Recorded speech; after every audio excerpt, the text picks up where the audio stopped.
private burial. And flags on government buildings fly at full mast again as the period of national mourning ends, but the royal family will continue to observe another week of private mourning.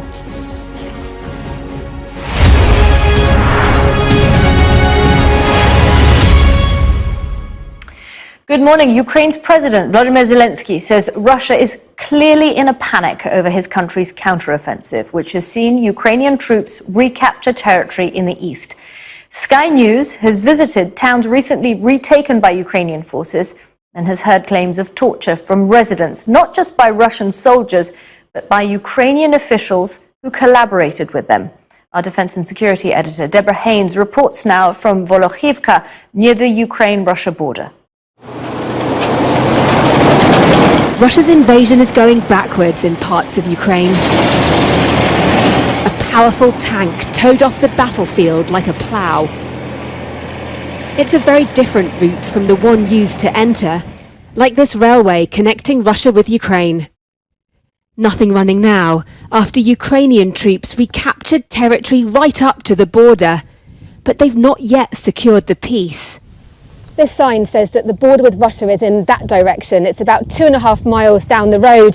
The Ukrainians have retaken control of the border crossing point, but it's still coming under direct Russian fire, and we've been told it's too dangerous to head there at the moment. In the towns and villages closest to Russia, an eerie quiet, in between the sporadic shelling. There are suspicions not everyone here in Vovchansk is sorry Russia's occupation has ended.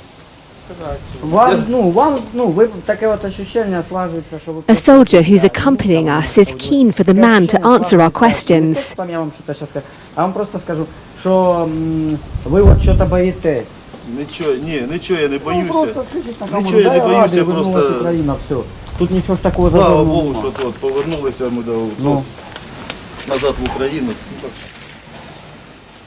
The house sits next door to this place. It used to be the main police station until the Russians came. I'm outside what was, until just a few days ago, a Russian base here. Behind me, that was a Russian military checkpoint, and on the floor are a number of old Russian newspapers. This one here, dated the 9th of August, with a headline that rather fittingly reads, "Ukraine promises counteroffensive." The occupiers appeared to have controlled by fear, punishing those sympathetic to Ukraine. В агрегатний завод, отак, мішок на голові, за руки, і там і били, і питки током. Сюди, сюди, куди? По 10-20 днів. Некоторих до сих пор невідомо де. This is the site. Police are investigating the torture claims, so we weren't allowed inside.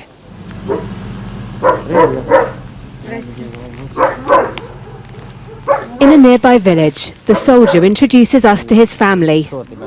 They couldn't see each other during the occupation, making moments like these all the more precious.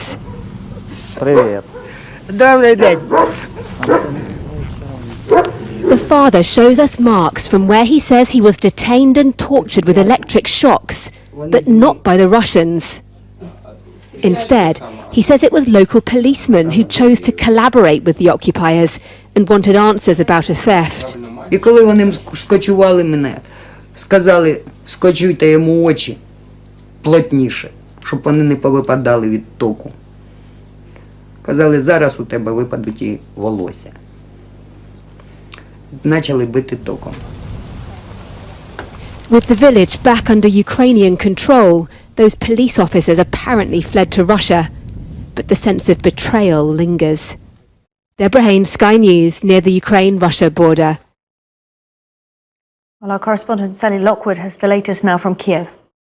As we saw in this area around Kyiv in the spring after Russian forces left, a lot of people who'd been killed during Russian occupation and a lot of signs that people had been tortured as well. Now we're seeing that again up in the northeast in Kharkiv, that newly liberated area, a mass burial site found in Izium, also suggestions that civilians have been tortured and executed up there. But that's just one aspect that concerns Ukrainian people, is that as Ukrainian forces continue to push to liberate these areas of the country, is that they're going to find more Iziums, more butchers, more human suffering, but also that they're going to find people that chose not to evacuate those areas, either because they're pro-Russian or at least Russian sympathisers. And President Zelensky in his nightly address warned these people that they now have a choice to either flee the country or face the full force of the law. And I should say overnight, Kay, that Ukrainian forces say they've had more success pushing further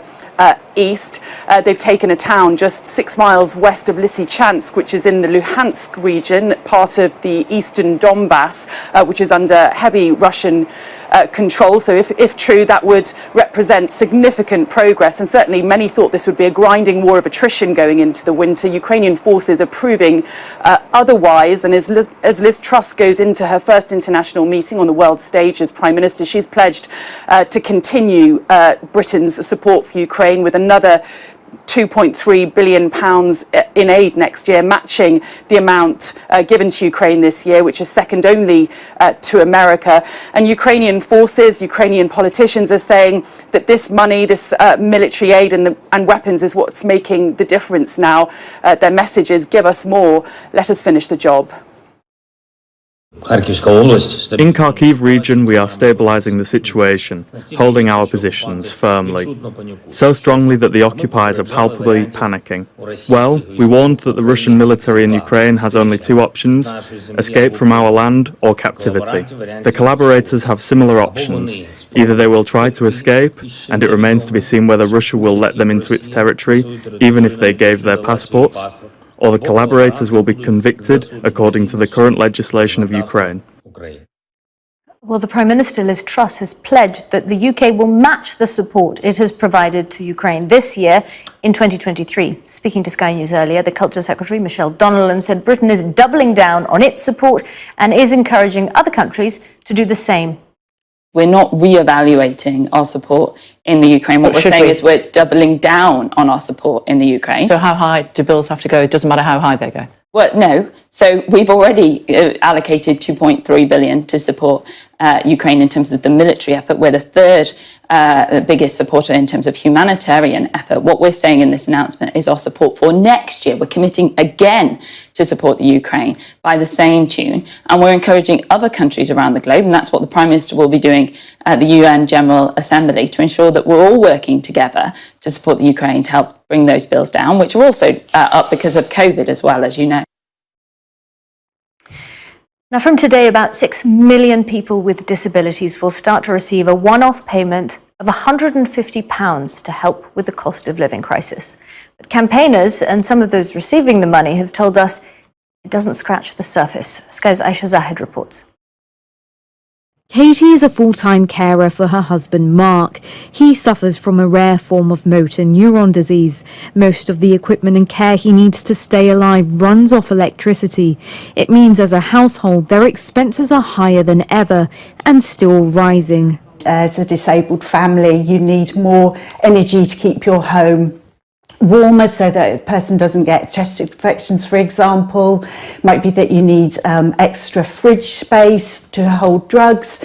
You might be using an electric wheelchair and having to power that. So it's things that we can't cut back on. It's not like we can just throw on an extra jumper. Katie's husband is one of 6 million people who will receive a one-off disability cost of living payment of £150. But she says it's not going to be enough.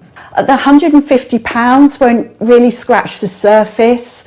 I'm really worried that that's going to go in an instant. And I'm burying my head a bit in the sand at the moment, thinking about, how long that will last. This worry will be shared by many people living with disabilities. Concern around the support on offer is widespread. At the very least, we believe the disability payment of £150 needs to be doubled. We know that disabled households are struggling. We know that £150 has gone nowhere near the size of the amount of money and financial shocks that disabled households are facing. So at a minimum, we want to see that doubled. In response, a government spokesperson said, in addition to this one-off payment, we will continue to provide a strong financial support system for people with disabilities and their carers, including personal independence payment, universal credit, and carers allowance for the millions affected. Extra costs these families are now facing are unavoidable. What they so urgently need is more help, not to fund luxuries, but to access basic necessities. Aisha Zahid, Sky News. The Culture Secretary says more than 250,000 people paid their respects in person to the Queen by viewing her coffin as it lay in state in London. But Michelle Donnellan told Sky News that was an approximate figure and the government is still crunching the final numbers. Well, last night the royal family issued this previously unseen photo of the Queen. It shows her on holiday in Balmoral in 1971. It was published along with a caption from Shakespeare's Hamlet, which simply said, "May flights of angels sing thee to thy rest." And it followed an emotional day for grieving members of the royal family and the public, with hundreds of thousands of people lining the streets to catch a glimpse of the procession carrying the Queen's coffin during the state funeral. Our national correspondent Tom Parmenter reports. The Elizabethan era ended here, in Royal Windsor.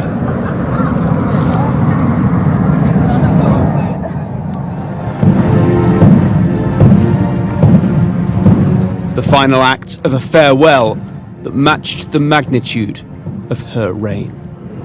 Is not in vain. They watched in their tens of thousands in Hyde Park, absorbing every detail and what this moment of change means to them. Charles has got some big shoes to step into, so let's hope he does it and, makes us all feel good about our country. He's been out to the crowds and people might have a certain opinion of him, but I think he's probably changed a lot of opinions in the last few days. They've got a place in our hearts that cannot be replaced by anything else. You know, we are a monarchy. We are her subjects, and we'll become the subjects of King Charles, and then of King William. Clearing this festival of remembrance was quick. The vivid memories will remain. But life never stands still, especially for a new king. The sympathy and the support that have ruled the first days of his reign will, in time, give way to scrutiny about the cost of all this when some can't afford to eat, and the unity of the United Kingdom, as well as the Commonwealth. And then there is the family itself. The king is known to favour a slimmed-down monarchy, one that offers better value for money. I think a lot of people are very much like the royal family and the whole royalty because of the Queen, because she is all our grandmothers in theory.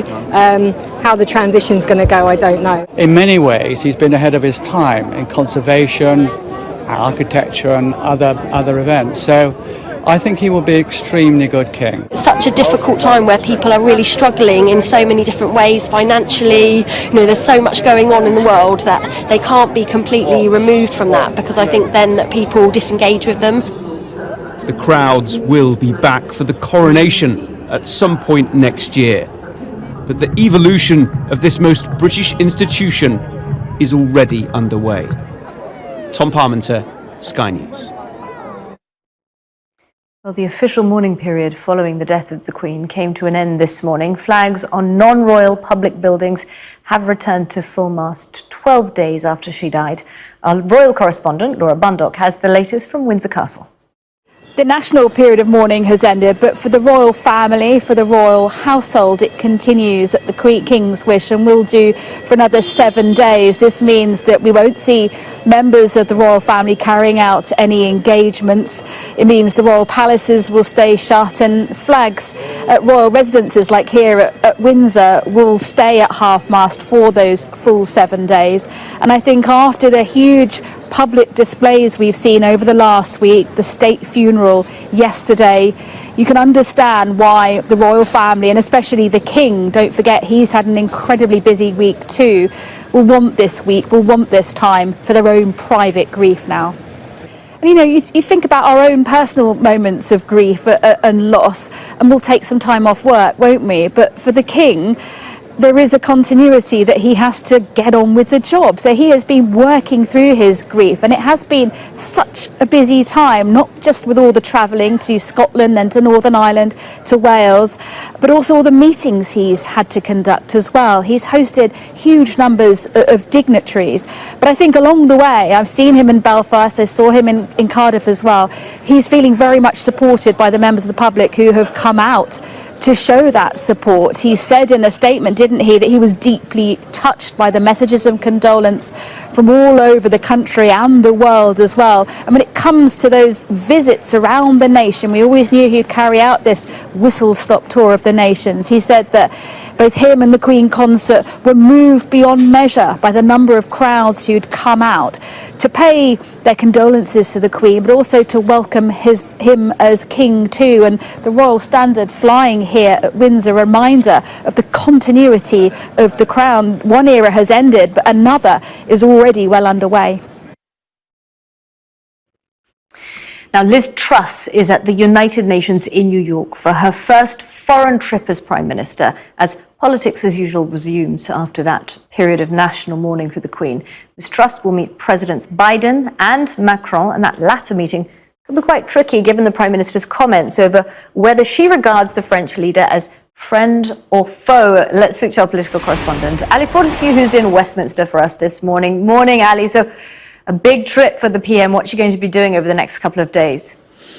Well, it's already been busy. As you say, politics has been paused, understandably, during this period of mourning, but it is straight back to business. She is already in New York at the UN General Assembly, as you say, talking to world leaders. This is really her first big test on the world stage, a real diplomatic effort. She's going to be meeting Emmanuel Macron. As you say, she's previously called him a foe, so will that be an awkward meeting between the two of them? And then tomorrow she's meeting President Biden. So that's a big test, as I say, on the world stage. But back here in the UK, we are going to see a policy blitz that has been delayed after the Queen's death over the next few days.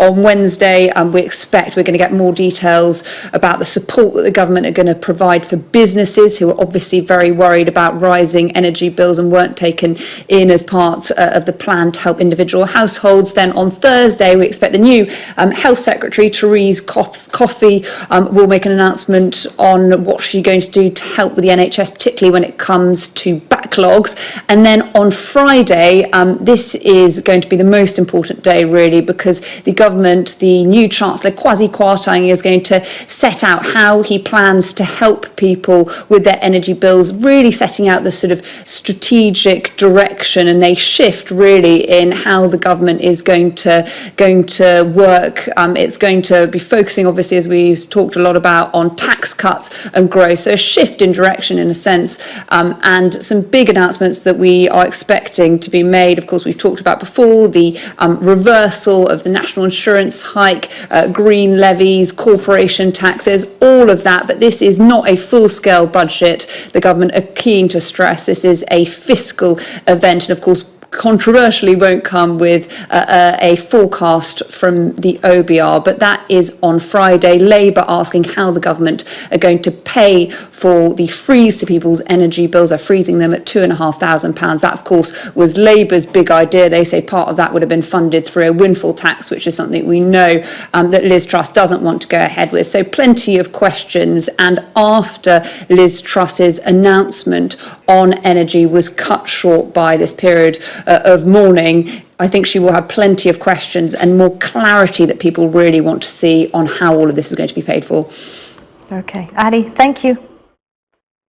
Let's have a look at some of today's other news now. And officials in Puerto Rico say the country is experiencing what they call historic flooding caused by Hurricane Fiona.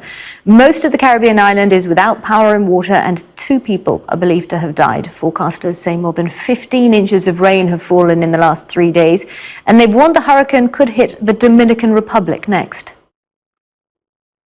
Meanwhile, more than 130,000 homes are still without power in Japan after Typhoon Nanmadol swept across the country on Sunday morning. 2 people are known to have died and at least 87 have been injured after the tropical storm brought torrential wind and flooded streets in the southwest of the country. The developers of the newest installment of the Grand Theft Auto video game franchise have confirmed that more than 90 videos and images of the new game have been leaked by an online hacker. Rockstar Games confirmed the network intrusion in what's being called one of gaming's biggest security breaches. New craters have been discovered on Mars after scientists were able to track shock waves caused by space rock. These spots on the so-called red planet are the first craters ever traced from listening to the impact of meteoroids hitting another planet. NASA's InSight lander, which touched down on Mars nearly 4 years ago, was able to record and send back the seismic waves. Now, 8 years after his case came to global attention through a podcast, a judge in the US has quashed the murder conviction of Adnan Syed. The 41-year-old spent more than 20 years in prison for the murder of teenager Hai-Min Lee. Our US correspondent Martha Kellner reports. He's the man whose case spawned a wave of true crime as entertainment. Now Adnan Syed is leaving prison, his conviction quashed. The 41-year-old has spent 23 years behind bars for the murder of his ex-girlfriend Hai-Min Lee. But prosecutors say a new investigation has pinpointed 2 other suspects. Syed's supporters are delighted. I spent 20 years with Adnan. He's a very good friend of mine. I love him to death. It was like a weight lifted off my shoulders to see him released and freed today, knowing that he was innocent the whole time. He's an impeccable human being, just a wonderful person, and hopefully the world will get to see that real soon. The hit podcast serial breathed new life into Syed's defence 9 years ago. It cast doubt on his conviction, transformed the true crime genre, and changed how many viewed the justice system. Chicago, it's Serial. One story told week by week. I'm Sarah Koenig. 18-year-old Hai-Min Lee's body was found discarded in a park.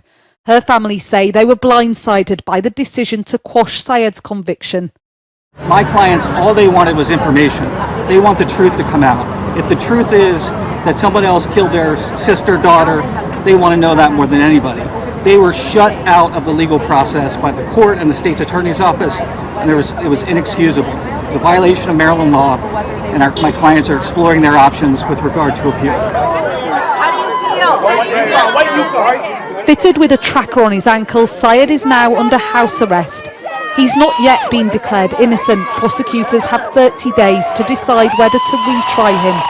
Their next step, and his, will once again be firmly in the media glare. Martha Kellner, Sky News. You're watching Sky News Today. Coming up this morning, a big announcement from one of Britain's best-known business leaders.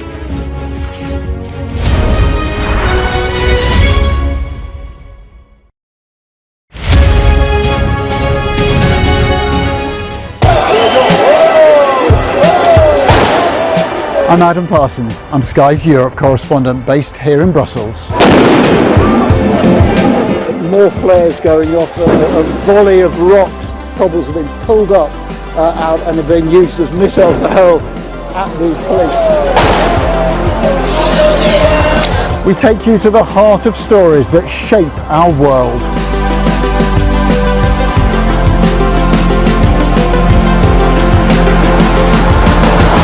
We aim to be the best and most trusted place for news.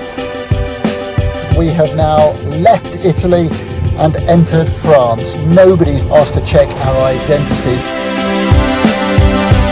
Made by people who dare to challenge. Nice to see you again, Mr. Barnier. Why? Meeting you. Fishing does have the potential to stymie an enormous economic deal. What strikes you when you come to this glacier is not just the way in which the environment is changing, but the speed at which those changes are happening. It's devastating, actually.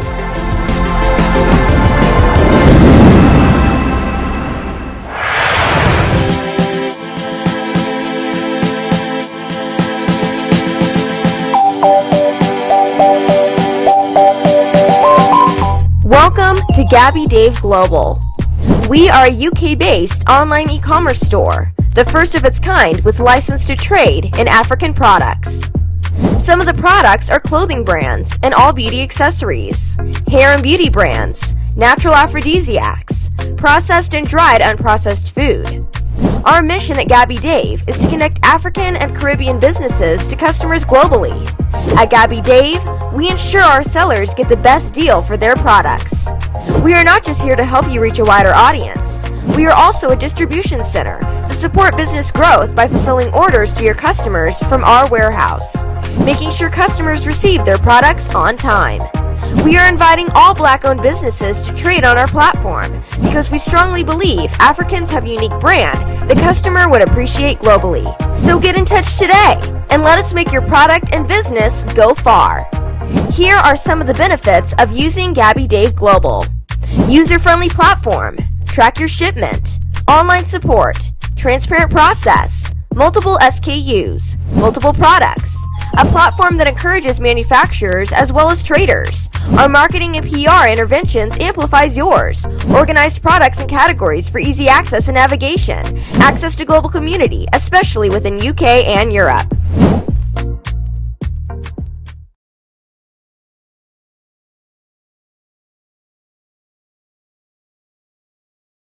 To Ghana, Nigeria, Kenya, Uganda, and Tanzania. And the best part is, SendWave is absolutely commission-free.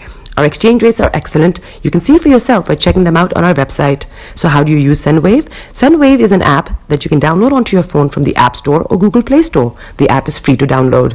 After downloading it, just open the app and enter your name, email, and phone number. That's it. You're good to go. Make sure you use the promo code SR, S for Star, R for Radio. This promo code will give you £5 free credit to send to Africa on your first transaction. Your money will be delivered to your recipient within seconds. Feel free to call me on 0749 7377 647 at any time. I'll be happy to tell you all about SendWave and help you in any way I can. Remember to use the promo code SR for £5 free credit. Medasse. Hi everyone, it's your girl BB Clement, the author of How to Go From Employee to Entrepreneur and the host of your weekly business show, BB Means Business, the show where we discuss everything you ever wanted to know about business but you were afraid to ask. How do I start my business? How do I raise the finance? How do I grow my business? Where am I going to find my customers? Join me every Tuesday at 1:30 p.m. on Starr Radio UK to get all the information and tips that you need to become a successful entrepreneur and become financially free. Remember, don't let life dictate to you. Rather, put your signature on life.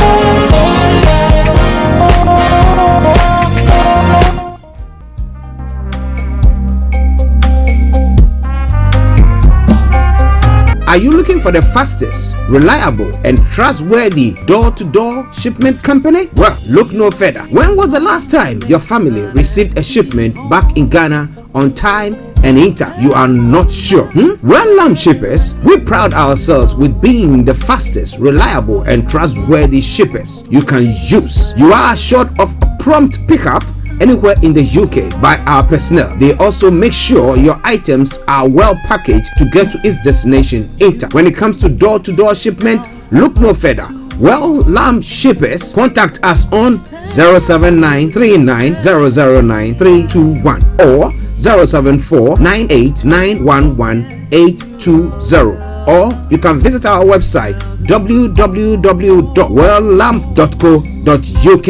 You can also drop us a mail, info@welllamb@gmail.com. Well Lamb Shippers, fast, reliable, and trustworthy.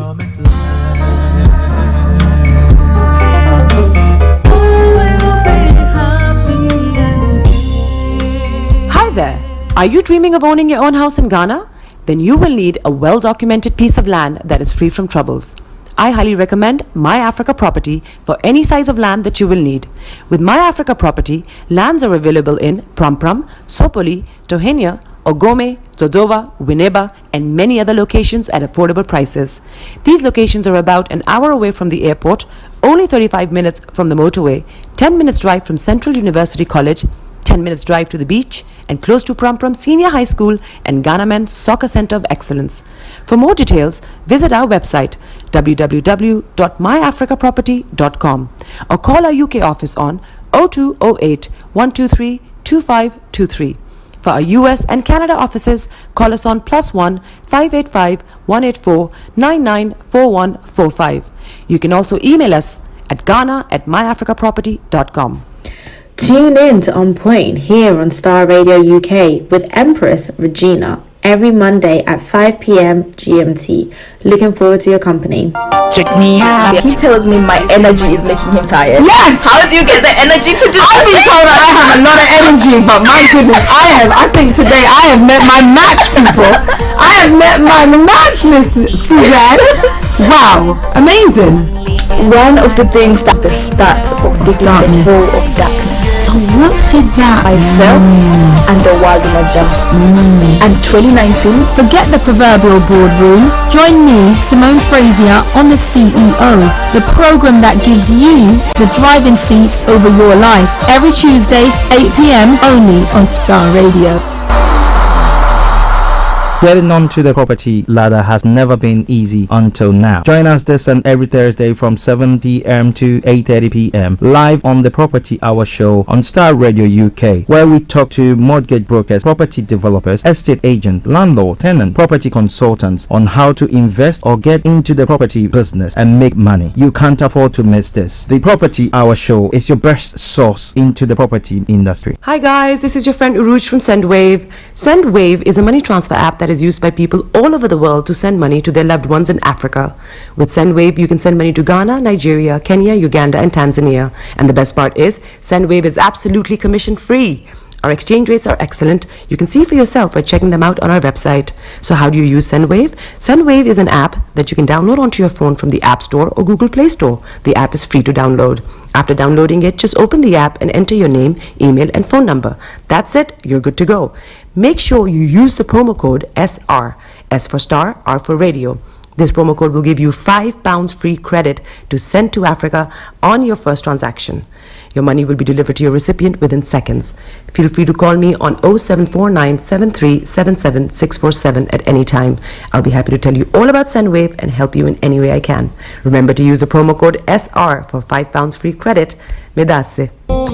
Hi everyone, it's your girl BB Clement, the author of How to Go From Employee to Entrepreneur and the host of your weekly business show, BB Means Business, the show where we discuss everything you ever wanted to know about business but you were afraid to ask. How do I start my business? How do I raise the finance? How do I grow my business? Where am I going to find my customers? Join me every Tuesday at 1:30 p.m. on Starr Radio UK to get all the information and tips that you need to become a successful entrepreneur and become financially free. Remember, don't let life dictate to you. Rather, put your signature on life.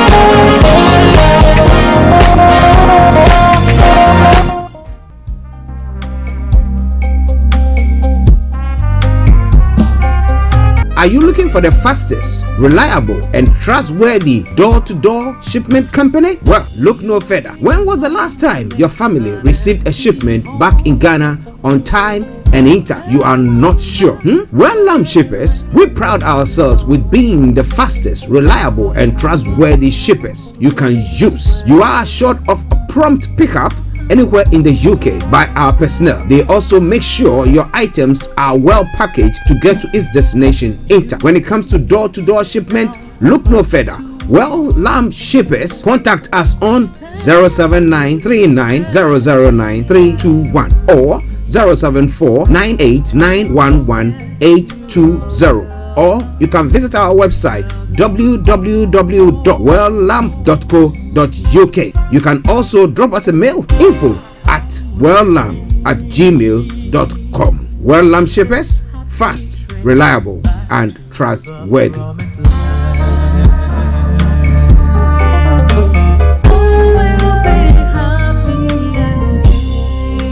Hi there. Are you dreaming of owning your own house in Ghana? Then you will need a well-documented piece of land that is free from troubles. I highly recommend My Africa Property for any size of land that you will need.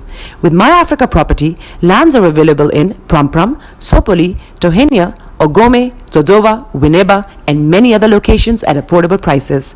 These locations are about an hour away from the airport, only 35 minutes from the motorway, 10 minutes drive from Central University College, 10 minutes drive to the beach, and close to Pram Senior High School and Ghana Men's Soccer Center of Excellence.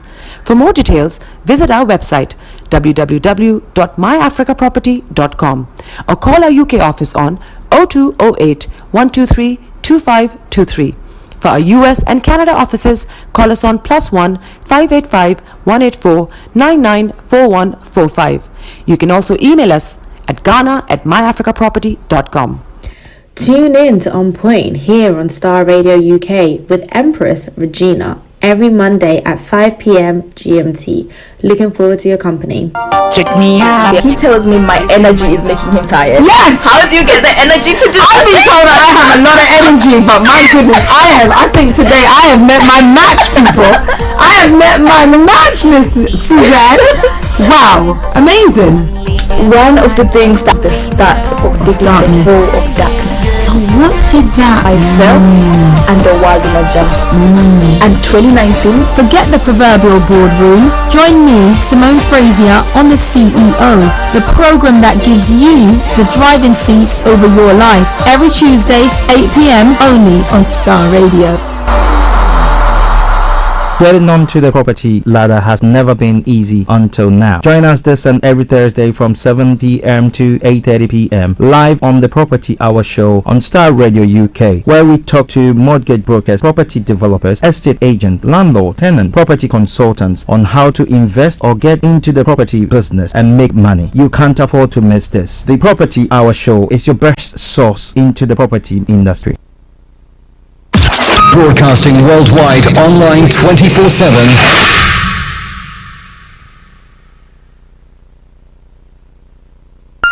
All around the world. In your car, At work, at home, on your smartphone. Body is your man. Bekutu, show them you got the cocoa set. Ladies and gentlemen, it's your boy Harry Song, aka Mr. Songs. This is the Kingmaker Baba for the girls. We're here. This is Starr Radio. We don't go nowhere. UK, London. We call them London for home. For here, we call them London. And that's how you know. Just have fun and stay blessed. all around the world. In your car, At work, at home, on your smartphone. This is Starr Radio UK. Are you ready to turn it up? 10, 9, 8, 7, 6, 5, 4, 3, 2, 1. Though your heart is aching, smile even though it's breaking.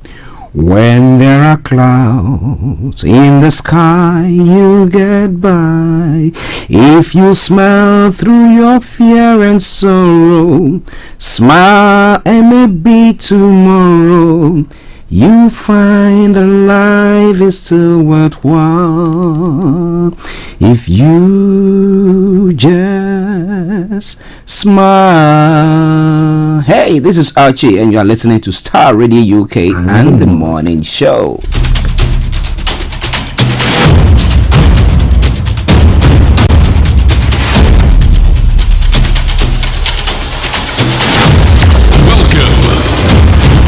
This is Starr Radio. This is Starr Radio UK. This is Starr Radio UK. Welcome.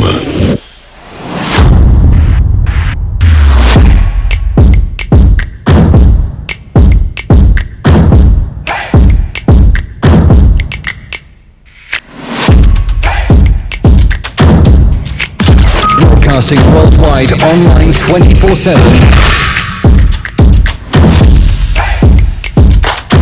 Enlighten your day with Starr Radio.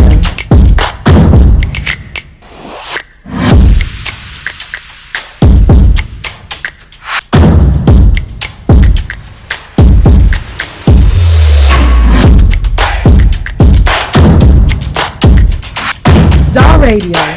Radio for the people, by the people.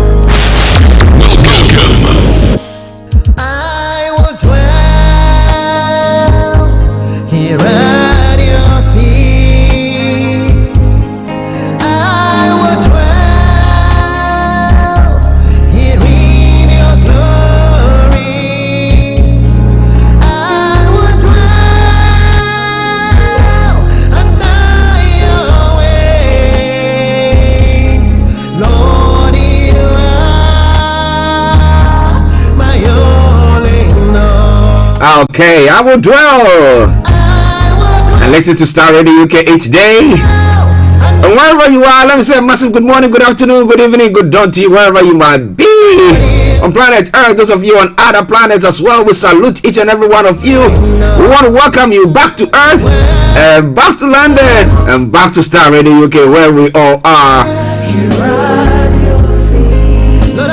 But let's say good morning to my team this morning. Mr. Frank Davis, Mr. Olayomi Koike, and to my able producer, Mr. Francis Guy. I say massive good morning to you, gentlemen. To BB Clement all the way in the UK, in the US, to Aziz and Anthony Adedeji all in the US. I salute you, all lady and gentlemen, and to our lovely listeners. The comforter have it. Massive good morning to you all. Welcome to the program. But I'm saying good morning to our listeners in Europe, those of you in Asia, those of you in Australia, on the African continent as well. Whichever area that have not been encompassed or mentioned, I want to welcome you all from there. And I say welcome on board. But do me a massive favor, share the broadcast with your friends and loved ones and invite them to like our pages as well. We're transmitting live on all the social media platforms and our own apps, the Starr Radio UK app. Go to your app store, just type in Starr Radio Global and it will pop up. Just download it, it is for free. I'm saying good morning to Coach Jody. Coach, I hope you are doing very, very well. I need to catch up with you. To the King himself. Brother Felix all the way in Aberdeen. I say massive good morning to you. Oviali Abdul Yakin, good morning. And then to Mr. Malik Dramani Mahama, long time no here. I hope you are doing very well. Dr. Martin, how about you doing, sir? Good morning to you. Okay, if it's the first time of tuning in on the Tuesday edition of the morning show, this is how the program will go. I'm going to bring you the quote for the day, the weather forecast will follow suit, then the travel update as well. We'll move on from there to have a look at some of the stories making the rounds across the globe. At 11 o'clock, we'll be having Mr. Olayomi Koike, who will be joining in to bring you updates from Nigeria. And then after that, we'll continue to look at other stories from other parts of the world. From archaeology to zoology, from Accra to Zanzibar. If it's making headlines, I promise you one thing for sure, I'm going to touch on that. And then we'll move on. Exactly at 12 o'clock, the lines are open for you to add your voice to the discussions. We'll screw on from there. So 1 o'clock when the curtains are brought down for the end of the program. But remember, today is Tuesday, and therefore exactly at 1:30, the program will be followed by BB Means Business by BB Clement. So on that note, let me say once again, welcome to the show. Playing in the background, something from Pastor Theodore Abuachiasa and Morg saying, I will dwell. Okie dokie do, let's crack on. The quote for the day says, working on yourself need not to be in hurry. Rather, you make sure that you have good grounding in the basics of life. And that sums it all up nicely. Now let's move on straight to the weather front. Well, for the past few days, we've enjoyed a very good weather. Let me put it that way. Well, maybe the Queen was, God was shining, showing favor to the Queen and to all those who were on the streets morning. And I mean, everybody has done very well. Kudos to you all. But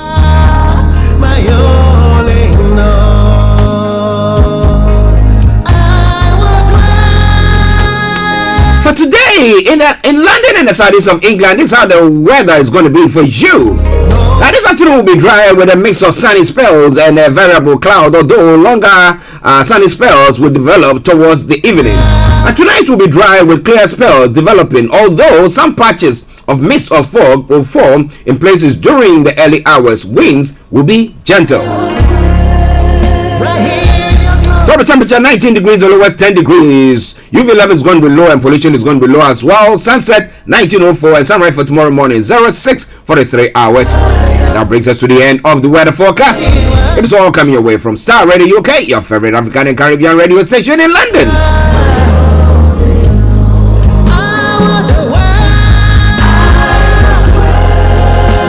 Okay, let's take a quick break and then I'll bring you the travel update. Stay tuned, don't you go away.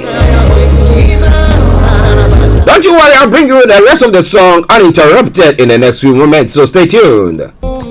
Hi everyone, it's your girl BB Clement, the author of How to Go From Employee to Entrepreneur and the host of your weekly business show, BB Means Business, the show where we discuss everything you ever wanted to know about business but you were afraid to ask.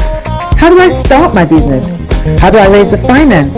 How do I grow my business? Where am I going to find my customers? Join me every Tuesday at 1:30 p.m. on Starr Radio UK to get all the information and tips that you need to become a successful entrepreneur and become financially free. Remember, don't let life dictate to you. Rather, put your signature on life.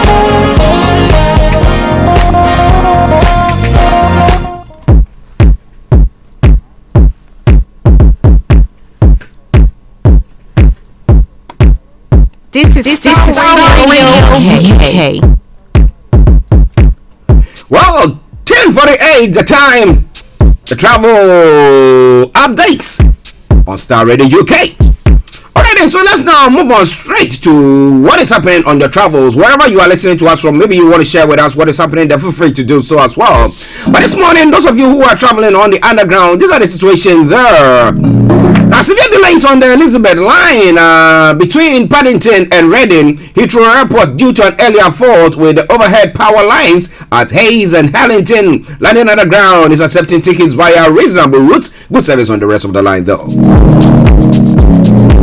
Now, moving on straight to the Metropolitan line as well. Severe delays between Baker Street and Aldgate due to an earlier signal failure at Moore Park. Minor delays on the rest of the line. On the side, all the other underground lines have got good service. London Overground, good service there. DLR, good service. But London Tramlink has got a few issues here. Now, minor delays between West Croydon and New Addington due to a shortage of trams. Good service on the rest of the routes.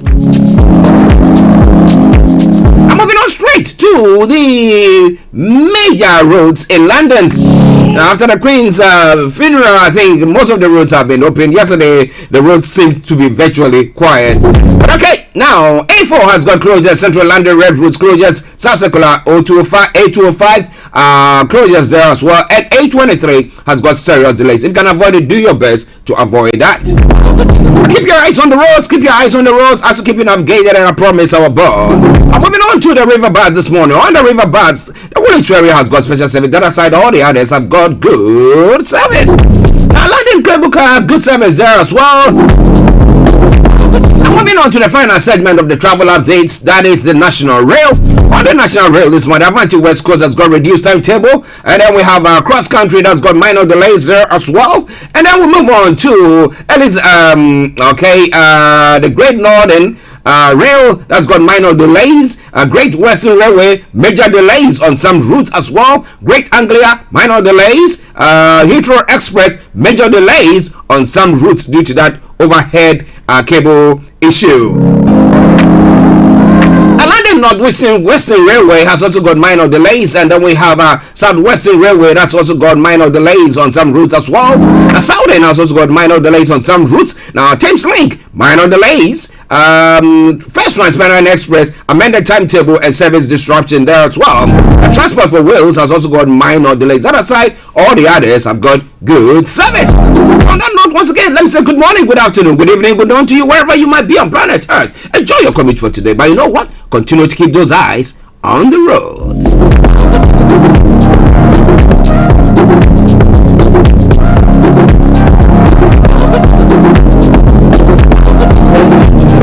ladder has never been easy until now. Join us this and every Thursday from 7 p.m. to 8:30 p.m. live on the Property Hour show on Star Radio UK, where we talk to mortgage brokers, property developers, estate agents, landlord, tenant, property consultants on how to invest or get into the property business and make money. You can't afford to miss this. The Property Hour show is your best source into the property industry.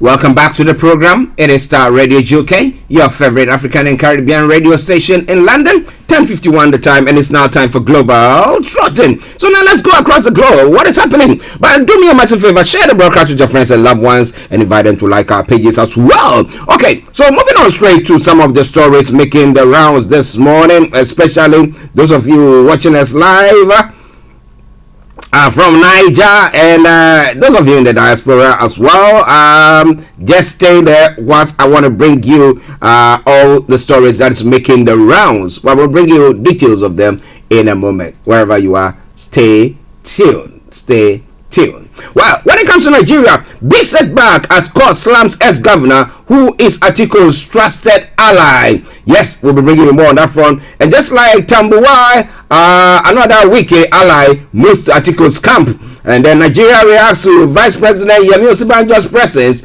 at Queen Elizabeth's funeral. And then Autumn wants Atiku. Fayose seals for peace, and Peter Obi discloses how he plans to tackle insecurity. That's a very interesting one. We'll be looking at that in the next few moments. Now, APC in trouble as powerful PDP chieftain open its vanch and says physicians need. Well, I'm going to tell you more about that once we come back on. So, what's the problem? What do you want to know? Do you have any more information that you want to share with us? Feel free and then share it with us. You can put it on our page, and I promise you one thing for sure. I'm going to look at this. And let me say good morning to Buafu George. It says, good morning, Supremo. Watching the best show in live from Adenta. Oh, okay. All the way in Ghana. Oh, wow. Okay. Well, he is saying that, Dr. Akoto is the most credible and formidable candidate to secure MPP's succession in power after Nanado's exit in 2024. Okay, now what MPP needs now is to showcase all the developmental projects to Ghanaians because they've done enough. Akoto factor. Hashtag the legend. All right then. There's somebody supporting Akoto. But how do you think Akoto is going to do so far? Well, we come to Ghana. We're going to be looking more into that as well. But let's continue with the updates from across the globe. That is Global Trotting. Now, we're moving on straight to Ghana. Some of the stories making the rounds there as well. Well, your response to war killings, a knee-jerk reaction. Wana tells the police. Now, what were they expecting the police to do? Those are some of the stories making the rounds there. That war incident where somebody has gone on a killing spree. We'll be looking more into that. And then looking at some of the other stories. Oseche Mensah Bonsu admits Mahama stopped doing so, but at a cost. Well, so he is now admitting that, the NDC did something on that front, but at a cost. And are we enjoying it? Did we? Okay, we'll be bringing you more on that front as well. So wherever you are, don't even think of touching the dial. It's All Star Radio UK. Now, for world price hikes, weak city put airline industry under strain. Okay, and then God seals Agotime Ziope District Assembly over debt. What debt? We'll be looking more into that. Now, we'll soon cease production over Galamsey activities. Well, that's what the GWC, that Ghana Water Company Limited, is saying, because I think it's costing them so much to make sure that they are able to cleanse the water or to make the water wholesome for consumption. We'll be looking into that. NAPCO training suspend planned picketing today at Jubilee House. What has happened? Have they been straight up an olive branch, and because of that they decide now, okay, we're not going to be embarking on that? A lot more going to be coming your way from that front as well. It is all coming your way from Star Radio UK, your favorite African and Caribbean radio station in London. Well, interestingly, why African leaders were bussed to Queen Elizabeth II funeral. It wasn't only African leaders who were bussed. We had virtually, apart from the American president who he came in his armored vehicle, everyone was bashed. Everyone else was bad, apart from the UK delegates who, the prime ministers and the various people and the royals who were coming in, the ex-prime ministers and all that. Okay, so, well, the way they captured it, as if African leaders were not worth maybe traveling on individual cars, but were bus. No, but at least those of you who are advocates for environment will think that that is a good thing. That was the presidential terms should be limited. Namibia president is saying, why is he saying that? I will bring you more on that front. Can we pick a leaf from his book and what he's looking at? We will be looking at that as well. So what do you think? It is all coming away from Star Radio UK. I'm moving on straight to the UK here and other parts of the world. Well, flooding and mudslide as typhoon batters Japan.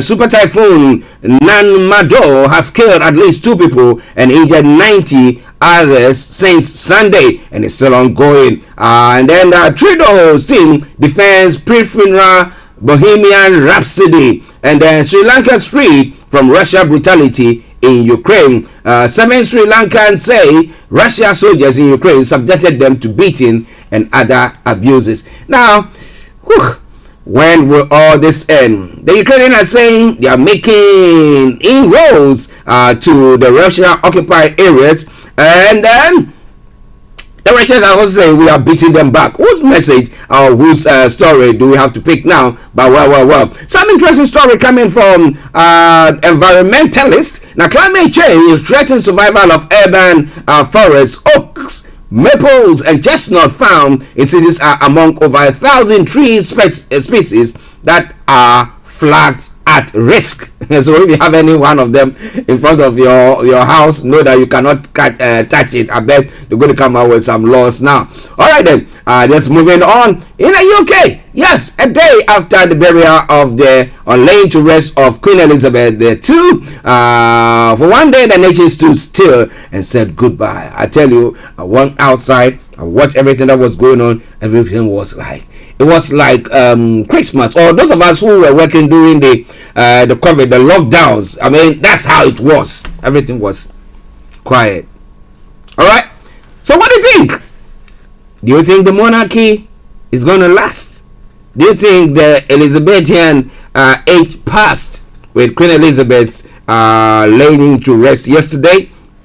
Are we going to see a progression, or do you think the support that the royals or the monarchy had yesterday or throughout the time that the Queen passed is said that this is an area you don't have to touch? And if it's working, why do we want to change it? Do you want a system where, like what happened in the US, where Trump say, no, I'm not going nowhere? Is that what we want? Well. Someone will say, well, the Queen is just the head of state, not doing any being involved in any decisions per se. But now we know that somehow they also make their voices heard to the Prime Minister. They influence decision as well, though they don't do it publicly or openly for everyone to see. So we'll be looking at that. But well, reality is now dawning on us, because come October, the energy price is going to go up. Well, information coming through is saying that, well, disabled those yes, are going to be getting about 150 pounds to help support their energy prices at the moment, which people are calling or saying that it is insufficient. Absolutely. Now, Trust pledges billions to support Ukraine in 2023. Now, a billion promised in military aid as the Prime Minister restarts her agenda following mourning of the Queen. So what are we going to be seeing? A lot more going to be coming your way. It is all coming your way from Star Radio UK. It is your favorite African and Caribbean radio station in London. Enjoy this song, I Will Dwell in Your Presence, from Pastor Theodora Boachi Ansa featuring Morg. Enjoy, and I'll be with you.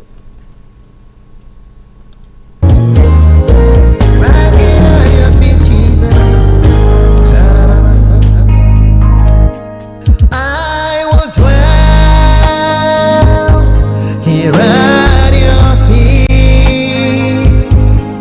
I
your smartphone.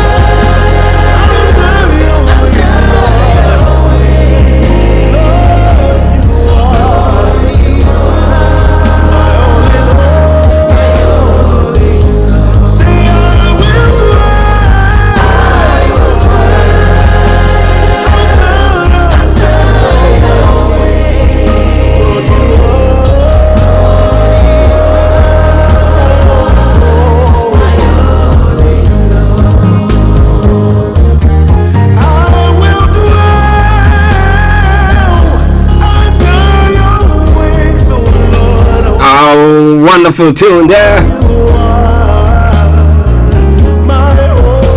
from Pastor Tidera Bwachiansa. I call her Asanto. A lovely tune there with Mog. It is on Starr Radio UK, your favorite African and Caribbean radio station in London.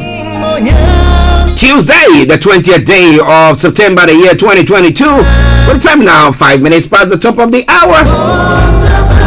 As I said, once we wait from Olayomi to join us, don't even think of touching the dial because we're going to be having a full house. But just bear with me whilst we wait for Mr. Olayomi. Osibanjo says what? He reckons that he's going to be coming out with a policy that is going to address the insecurity issue in Nigeria if this party wins. Or if he's voted into power as a president. Is that election going to be taking place or not? Well, some might be calling them same old, just a different day. But he's saying something that Mr. Olayomi will be throwing more light on. He said he urged the country to hold his government accountable if they fail to deliver on his promises. Now, interestingly, when they're looking for your votes, they'll say all sorts. But when they come to power, and assuming they're not performing or underperforming, and you have people going around demonstrating, then you see they unleash the security upon this one.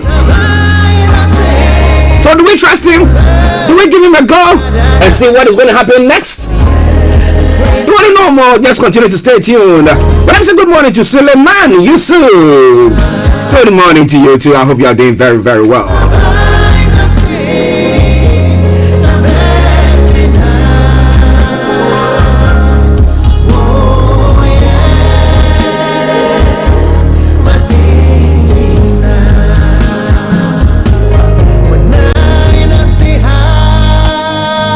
In your car, at work, at home, on your smartphone. This is Starr Radio UK.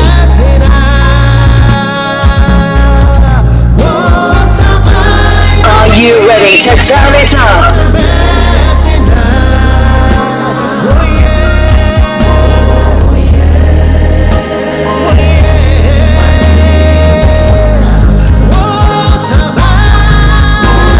This is Starr Radio. This is Starr Radio UK.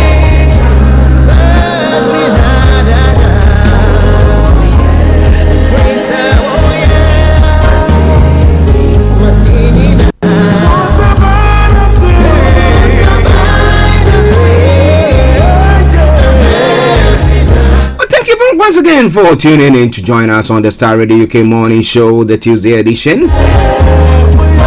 It's now on 7 minutes past the top of the hour, waiting for Mr. Olayomi to join in. But whilst we do so, let me bring you some of the headlines there.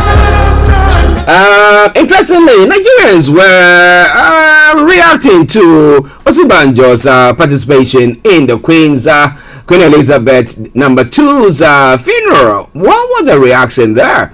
Let me bring you that. Now, Vice President Professor Yemi Osibanjo was one of the world leaders who attended Queen Elizabeth's funeral. The Nigerian Vice President and his team were also featured on London Metro, the only African delegation featured in the paper. Now, the Vice President Osibanjo described the late Queen Elizabeth II as a monarch for all seasons who brought people together from all over the world. Of course, that's what she did. Well, we saw levels don't change. Some on coaches, others in their presidential vehicle as well. But you want to know more? Well, Nigerians happy about it. we'll be having Mr. Olayomi telling us more about that whilst he gets himself ready to join us. And let us say good morning to Kennedy Akumbeman. How are you doing, sir? Yes.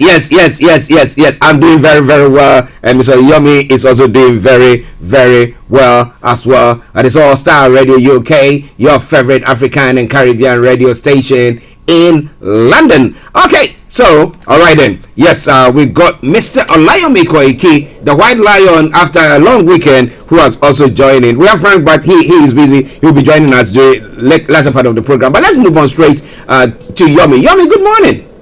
Well, a very good morning to you, Mr. Archie, and a very good morning to all our listeners, all our viewers, and the friends and family of Star Radio UK. I say good morning to you, Frank. Good morning to you, Archie. Good morning to all our presenters.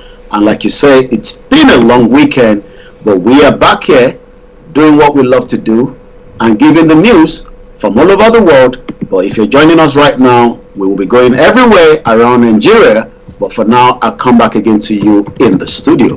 Okay, yes, listeners, the White Lion himself for you. Before I come to how you are doing, Odua today, he says, hi. Odua, I hope you had a very good weekend as well. Thank you very much for joining us. Those of you on the YouTube and all the other social media platforms, on the various platforms that we are broadcasting on, I salute each and every one of you, and I say welcome to the program. But let me go back to Yomi. Yeah, how was your weekend? And how was, we were here. We know Sibanjo came to town to come and mourn the Queen, but we were here. We were the hosts, to call it. Yes. How was your weekend, and how did you see the whole program? Well, my weekend was beautiful as you can expect, because it was after we left here on Friday. There was quite a lot of activities, especially we had a 3-day section of what we can call prayer, because we all have different faiths, and sometimes we believe in the faith, and that means that whatever we are doing, we have to have the faith. So let me start with there was what we call the Yoruba Nation prayer group, United States of America, that had a 3 days fast, prayer and fasting of victory to declare Yoruba Nation. So that went up to Sunday. But the difference is that because I have to be the one to do the transmission for them, and that means that I have to stay away from 1 a.m. in UK time as against 7 p.m., which is how the world is as we speak, in America. So it was a fantastic 3-day section, even though, I had to stay awake, throughout the 3 days that started on Friday. There was also a lot of activities as usual, but the best activities was over the weekend when it was all gallery again. Remember that we had some of our fantastic outing in the rally that took place in the Southwest. So from Saturday morning, we were all glued into, because we're not at home, and just like when we do rallies here, and especially we've just seen the best of what you can call the British media. The media over the Queen yesterday up to the hour was fantastic. You could see almost everything in details. I've never seen the Crown as beautiful as it is, even though there's a lot of different conversation on it as well. So what actually happened was on Saturday, we had a Obasa rally in the southwest of Abeokuta in Ogun State that was going on, and likewise we had another one simultaneously going on in Ondo State,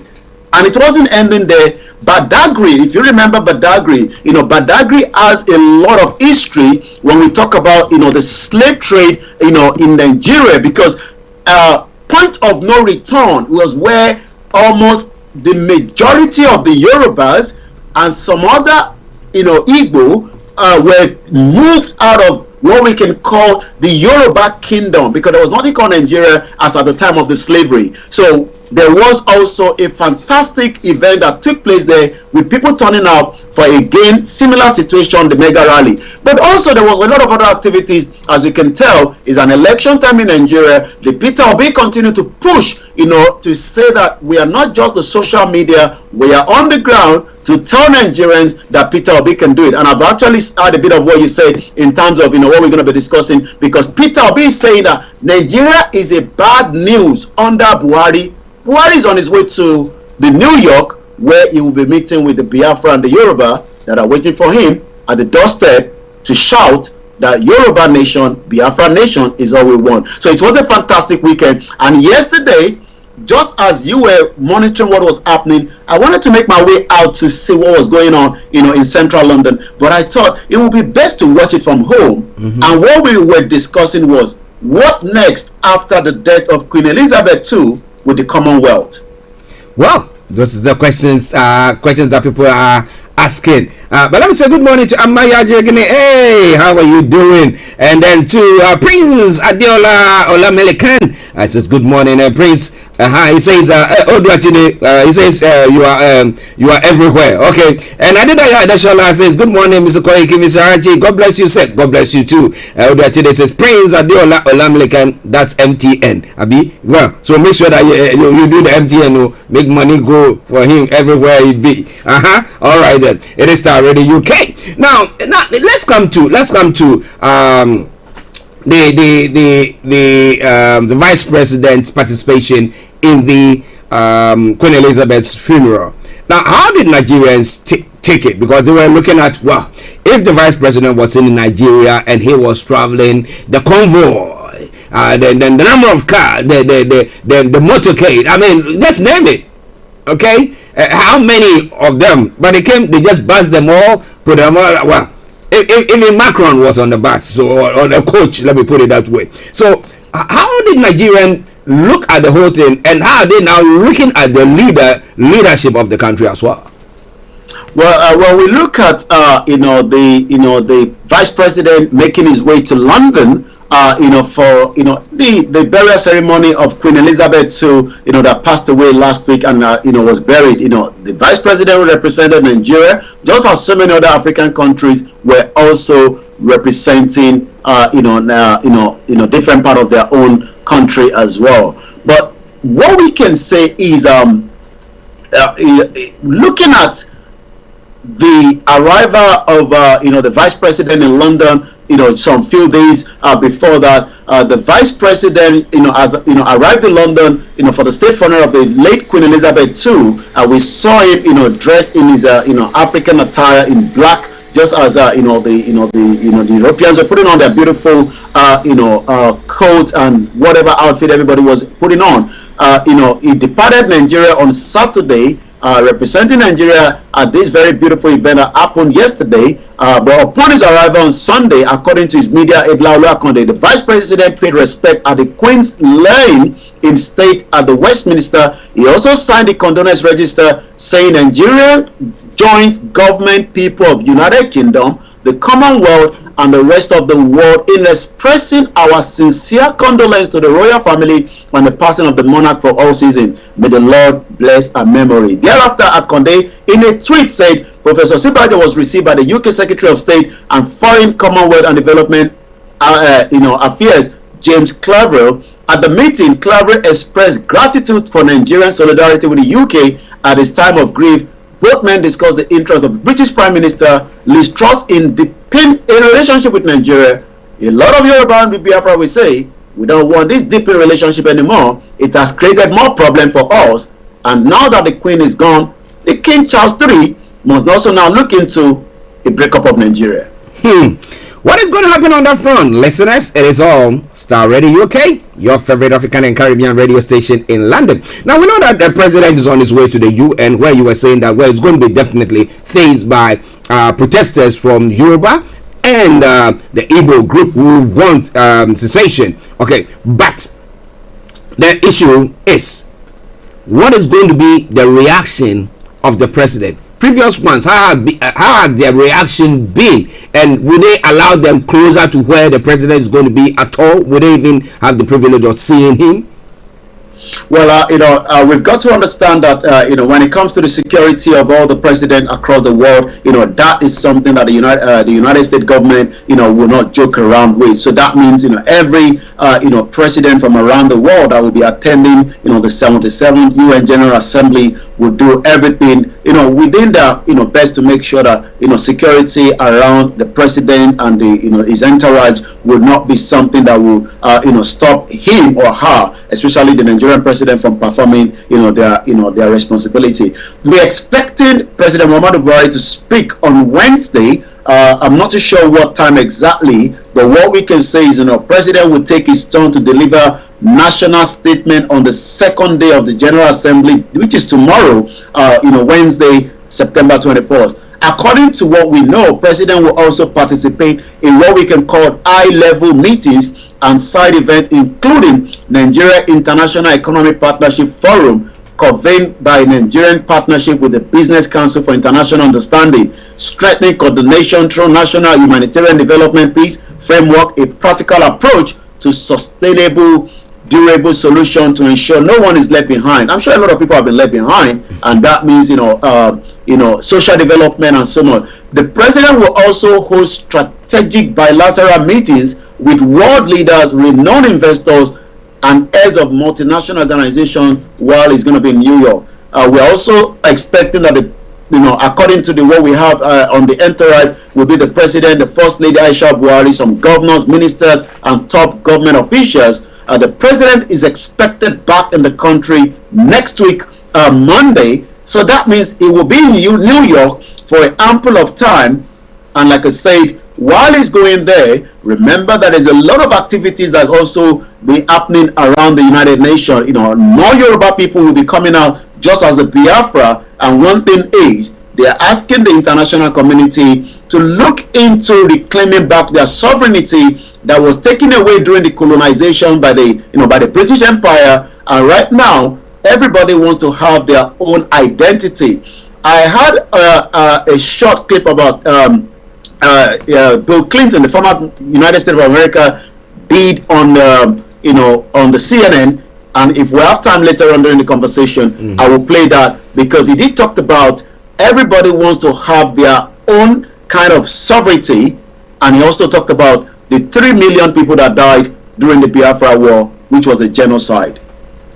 That's quite an interesting one. But we know the president is going to, be having conversation with business owners and entrepreneurs to come and invest in the country. But one of the issues that we've been talking about all along has been the insecurity issue that Peter Obi is saying that, well, he has got the plans that when he comes into power, he's going to see to address, and he is going on further to say that, look, if it happens that the promises that he is making, if it happens that his government is not able to perform it, then he's allowing himself or putting himself out there to be confronted by, or chastised or confronted by the general public. But we say the same thing when people are looking for the position or the votes to come into power. They'll say all sorts. Buhari, what did he say about the insecurity issue and blah blah blah? He came in now. If you go out going to protest, I bet you will come back with either you've been lashed or maybe you put in some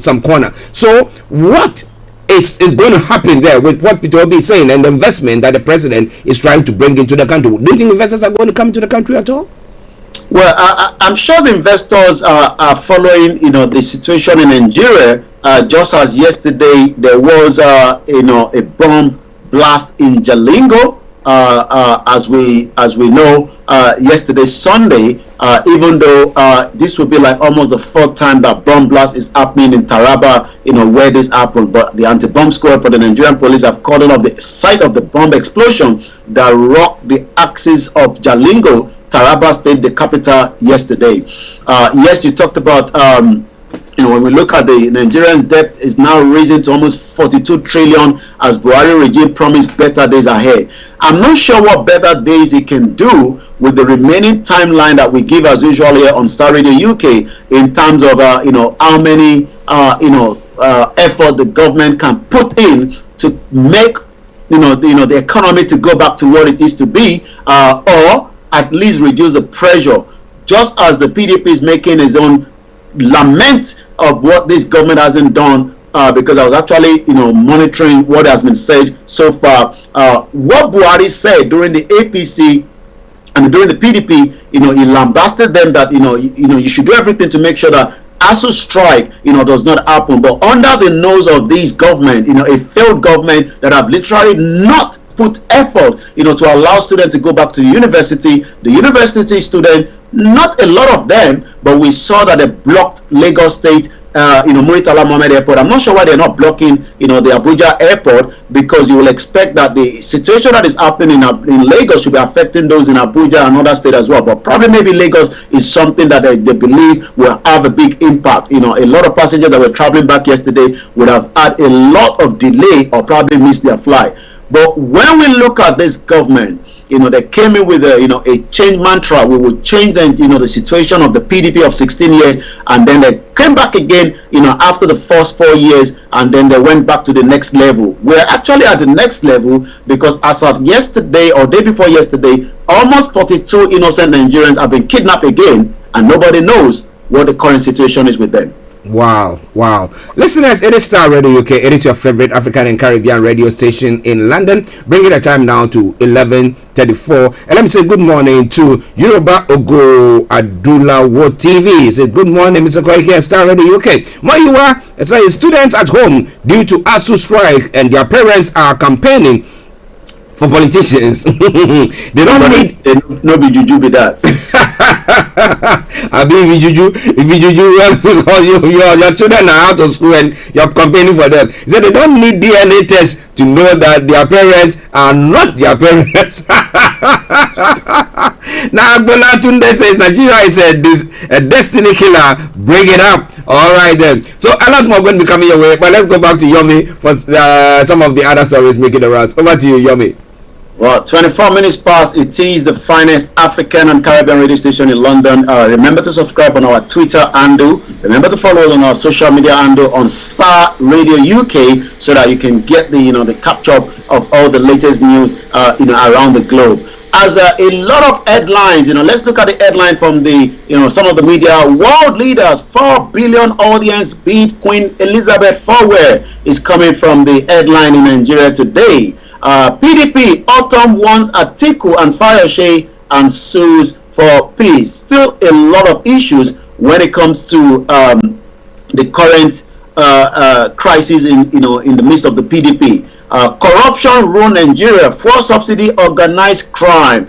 Yesterday we saw one of the biggest drug bust by the NDLEA in Ikorodu area of Nigeria. Yesterday, you wonder that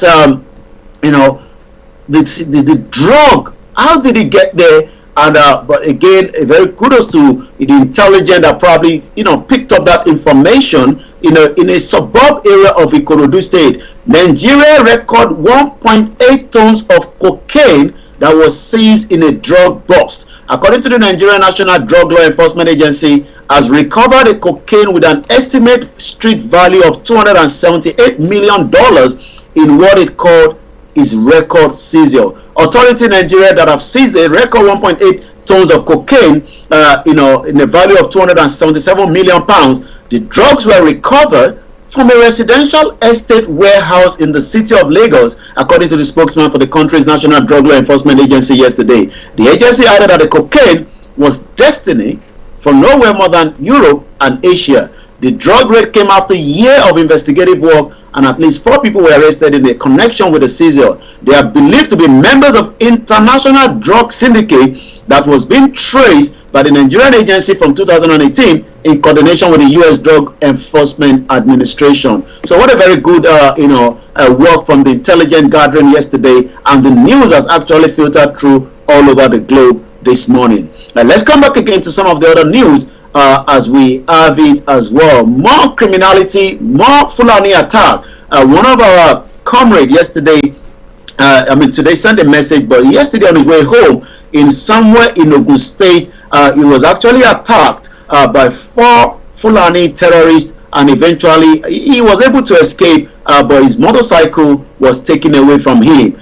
With only 5 million, you can smuggle petrol trucks out of Nigeria. You will wonder that as a country that should depend on its resources to maintain, welfare, take care of the citizens, but rather it seems only few people are enjoying, the benefit of these resources, according to what we know. Information that was provided yesterday by Archie, the Chief Finance Officer of the NNPC Limited, who was testifying before a House of Representative committee looking into the fuel subsidy in Nigeria. Anyone may smuggle trucks of petroleum product out of Nigeria with just 5 million naira, according to the executive of the Nigerian National Petroleum Company Limited. This information was provided on Monday yesterday by Umar, the Chief Financial Officer of the NNPC Limited, who was testifying before the House of Representatives, a committee looking into a fraudulent subsidy that has been going on for a very long time. And that is where, the next headline comes. Nigeria is a bad news under President Muhammadu Buhari, as is already on its route to New York, according to Peter Obi. Our country today is a bad news. We now have the contraction of the highest number of people living in poverty, the highest number of out of school, which is about 20 million according to the statistics. Peter Obi, the presidential standard bearer on the platform of the Labour Party, has slammed President Muhammadu Buhari's regime, APC regime, for making a hash of the governance of Nigeria. Nigeria today is a bad news, declared Mr. Obi, a former governor of Anambra. According to him, Buhari rule has ensured that poverty reigns supreme in the country, expressing fear that there will be a amount of mass to clear when a new president succeeds. That is, if there's going to be one, because over the weekend, Chief Sunday Adeyemo Igboho, popularly known as Sunday Igboho, has already said, we are just days and weeks away before the mega rally that will be coming up in the Yoruba land, and he will himself be present for that mega rally. He also congratulated those that are walking around the world, just as Professor Banji Akintoye and likewise all the remaining leaders that are working tirelessly, for the sovereignty of the Yoruba coming out of Nigeria. Today is the 20th, so that means that the letter that has been sent to President Muhammadu Buhari since August the 6th is just a countdown as we speak today. By end of this month, which is going to be the 30th of September, according to the letter, they will be expecting an outcome from the president. Will there be an outcome? Everybody would have to wait till then. But what we can say is we are now at a very crossroad in Nigeria, whether an election is going to hold as the rally is getting closer, whether there will also be a government that will also listen to the self-determination people, which we have here that says, according to the United Nations General Assembly Resolution 1514, declaration on the granting of the independence to the colonial countries and the people, mindful of the determination proclaimed by the peoples of the world in chapter of the United Nations to reaffirm faith in fundamental human being and peaceful friendly relation based on respect for principles of equal right and self-determination of the people and of the universal right for an observance of human right, fundamental freedom for all without distinction as to race, sex, language, and also region. So the question then is, the subjection of the people to aligned subjugation, domination, exploitation constitute a denial of fundamental human rights, is contrary to the chapter of the United Nations and is an impediment to the promotion of the world peace and cooperation. Number two, all people have the right to self-determination. By virtue of that right, they are freely determine their political status, just as President Muhammadu Buhari also says that the Palestine have the right to self-determination. We hope he's going to be saying the same thing when he gets to the United Nations General Assembly floor tomorrow. This is Star Radio UK, your finest African and Caribbean radio station in London, and I'll come back again to you in the studio, Mr. Archie. Well, listeners, Mr. Olayomi bringing you updates from Nigeria. Interestingly, the final word that he did say pertaining to the statement by the president that the Palestinians have a right to self-determination. So, well, if people in your own backyard are saying they want self-determination, why are you not giving them the opportunity to do so? But let me come to you on that. Let me say good morning to Anthony Adedeji as well, and thank you very much for joining us. Anthony, thank you very, very much, and thumbs up to you too. And what you want to say, so Yoruba Nation has come to stay, no going back. Thank you very much. Continue to bring your put your comments through, and I'll read them. On the other platforms, we'll try to see whether Yomi can read them during the course of the program as well. But Yomi, let's talk about the 5 million signatories that was acquired, okay, for the Yoruba self-determination group. Now, would that give them the opportunity for somebody, a rep from the Yoruba group, to maybe speak at the UN or have a one-on-one? What is the reaction there, and how has that even benefited the group as well? Well, when you look at the campaign, for the the movement of the Yoruba self-determination that has been going on, for the last 3 years, we are not, and even though Chief Sunday Adeyemo specifically said so, that we are only also adding to what people have been doing since 1960 after the independence, in terms of the unity of Nigeria. So the question you ask is, are we going to see a situation, as I speak to you right now, there is an ongoing peaceful rally also as I speak right now in southwest of Nigeria, where it is actually taking place in Efwalaye, a local government in Ekiti State, where more people continue to create awareness. When you look at, I'm looking at the terrain, a very beautiful one, but the problem is there's no road network, there's no water facility, and these are so many reasons. But the main reason why the Yorubas are saying that they really want to go, and whether they will have an opportunity to have a floor in the United Nations, I'm not too sure whether that is going to happen, but we do know that there's what we call lobbyists. Lobbyists is where you try as much as possible to get in touch with countries that are members of the United Nations, and also diplomats that can also put your question to the face of those world leaders that will be arriving in New York from yesterday, just as President Muhammadu Buhari as well is doing the same thing as well. So once again, as we do know, Starr Radio UK, your finest African and Caribbean radio station, will be monitoring the situation. But what we do know is the 5 million petition that has been put forward before, and likewise other engagement that we've seen, the mega rally that is coming as well would also add face to that as well. But all these is still what we call the acclamation in terms of the campaign and the awareness, to make sure that the Yorubas at home are fully aware of the reason why they want to go out of Nigeria. Some today, like the people, says Yoruba Nation now, no going back. Okay, thank you very, very much there. Now let's come to the letter that you were talking about a moment ago. How many days now? The one that was penned by Professor Akintoye. Now the question is, as to the presidency, reacting to it. We've not had any reaction per se. They've not written back. And we know that this rally is a Zurich, and Chief Sunday Igboho said that he's going to appear. We don't know the form of appearance it's going to be. It could be that they're going to show video of him speaking to the fans. As to that security bit, let's leave that out. But what has been the reaction from the federal government so far? Any reaction at all? Well, the federal government have not reacted to that. But we do know that they've already, got the letter. The letter is with them.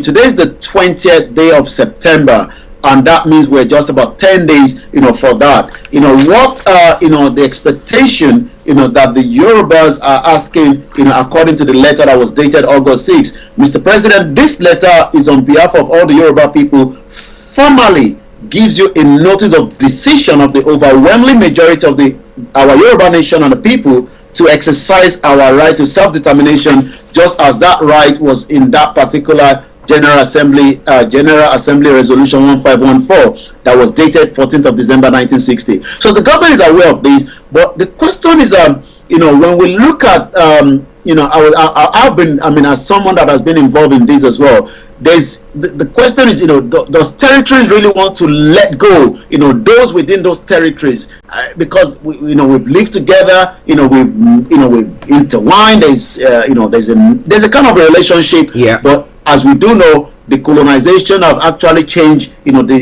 demographic, and as Jonathan says himself that we are not one. Everybody knows that, but would the government of the day allow a peaceful transition of the Yoruba to leave Nigeria, just as the Biafra are clamoring as well, the same thing? Time will tell, and like I said, as they are campaigning for the election, the Yorubas are already pushing out as many awareness on the grassroots to tell the people that their identity is now at stake. And I was listening and reading some of the article, from the Guardian yesterday. Just as we know that Queen Elizabeth that have now passed on, there will be a lot of conversation that will eventually have to come out after a death. And when I look at one of that article that I was actually reading yesterday, and this was on the Guardian newspaper here on the 13th of September, this is Britain that has lost its queen, the luxury of denial about its past.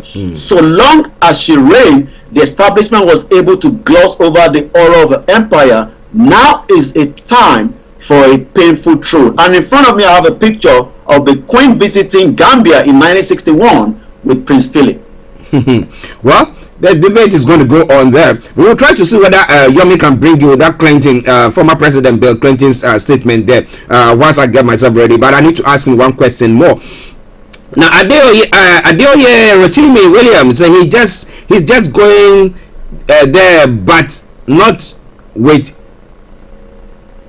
Okay, I didn't get that. Well, I'm not getting that statement. Well, if you can repost it there. Okay, but now you said the federal government has not come out; they've not responded to it. Okay, now assuming the letter that was dispatched didn't get to the president himself, somebody took it, decided to just put it somewhere, and therefore they are not reacting to it. And now we have 10 days more to the date that the ultimatum that they gave the presidency, and then they come to say, well, of course you say you sent a letter, but at least we should have sent you a letter of acknowledgement that this letter that you sent has been acknowledged. That we've received it. They've not got anything of the sort. It could have been that somebody just took it, put it in this paper or shredded it, and nothing has been done about it. Have you actually thought about that as well? Well, it will not just be one letter that will have been sent through that. Multiple letters would probably have been gone through, different agents of the government. But the most important thing is, one was sent to, the presidency in Aso Rock Villa in Abuja. And like you said, that letter will probably not even get to the desk of the president, because we do know African countries, we don't take things serious. And even though, apart from the people that are asking that they want to leave a country like that, even another letter will not probably reach the desk as against other countries around the world, like here in UK, where at least if you send a letter to Liz Truss today, you will definitely get a reply that will come through to you. But in terms of how many days, yes, is a very good point that you've raised there. Whether should the government not have received that letter, and the Yoruba leaders and the self-determination movement take the next step. But what a lot of people are also saying is maybe such a letter should be put in the print media in Nigeria, so that it becomes something that is in the public domain. And I already have the sound clip for Bill Clinton. This is what he had to say during the interview he granted to the media some few days ago. Our historic memory includes the notion that your greatest days were on the I hope you can hear it. Yeah, we can hear you. And Catherine the Great. In other words, when you could control your neighbors. And people don't want to be controlled anymore. They want to be free to chart their own course. I'll never forget the first time a man with impeccable military credentials, the warden of Rhodes House, who was Viscount Montgomery's aide de camp in World War II, said, you're going to have to leave Vietnam. For the same reason we had to leave Nigeria. We left Nigeria, it was a horrible war, 3 million people died, but we had to go, and you're going to have to go. And I said, why? He said, because they don't want you. What? Want to chart their own course, they have to feel secure in their own identity. Let's just play it one more time again. But our historic memory includes the notion that your greatest days were under Ivan, Peter the Great, and Catherine the Great. In other words, when you could control your neighbors. And people don't want to be controlled anymore. They want to be free to chart their own course.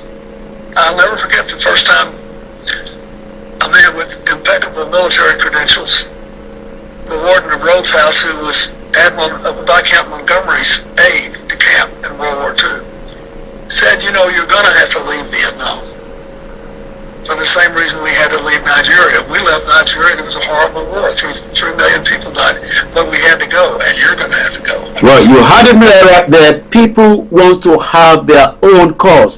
Just as the Biafra war, they have to go, just as the Vietnam war. The question now is the world really going to allow a peaceful dissolution of Nigeria, or will the world allow what we can call, an election that so many Nigerians that are the indigenous people do not want to have in that country called Nigeria that was created, in 1914. Time will tell.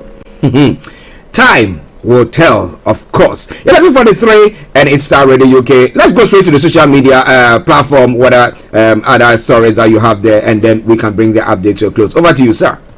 Thank you so much. As we look into what is trending on the social media, I'm trying to see who is Mr. Bayo. It's actually trending, but I believe that is under entertainment. Atiku, hashtag Atiku is our choice 2023 is actually also trending, on number 4, just as the platform Nigeria is also trending. The platform, if I'm aware, is where there's a lot of conversation. It's actually going to happen on the 1st of October. A better Nigeria is possible. Why, what, and how? We will have to wait and see whether a better Nigeria is going to be possible. This is what we have been told for 62 years of being part of Nigeria. But we may be thinking otherwise, but the platform Nigeria May edition was revealing. I really can't wait to see their view in this upcoming 1st of October edition that says a better Nigeria is possible. Why,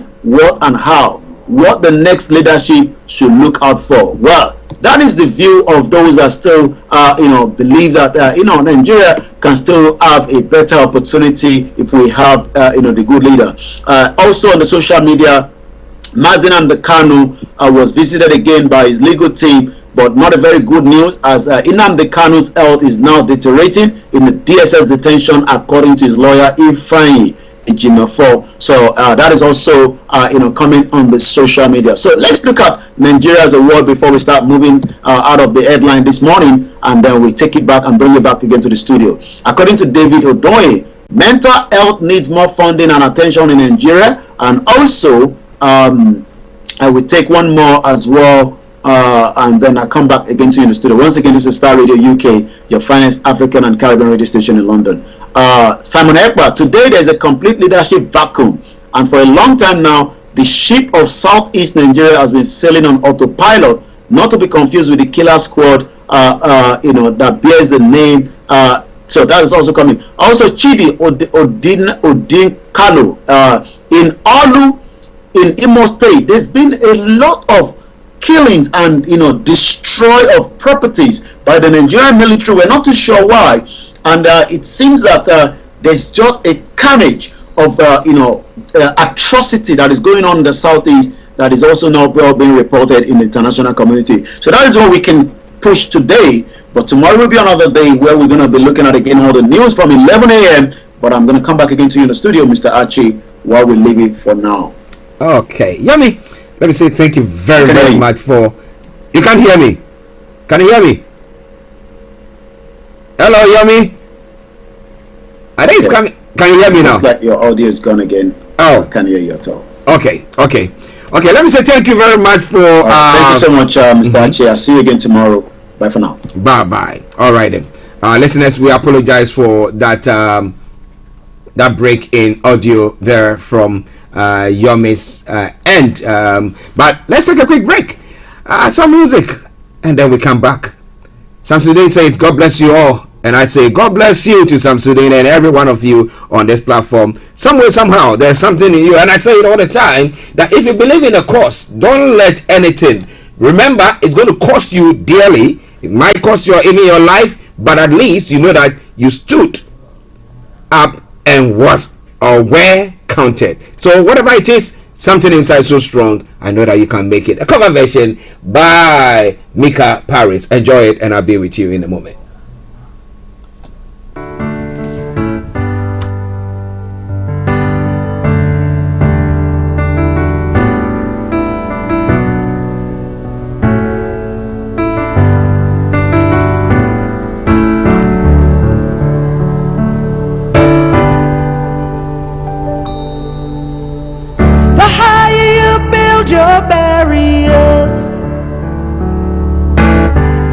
taller I become. The further you take my rights away, the faster I will run. You can deny me, you can decide to turn your face away.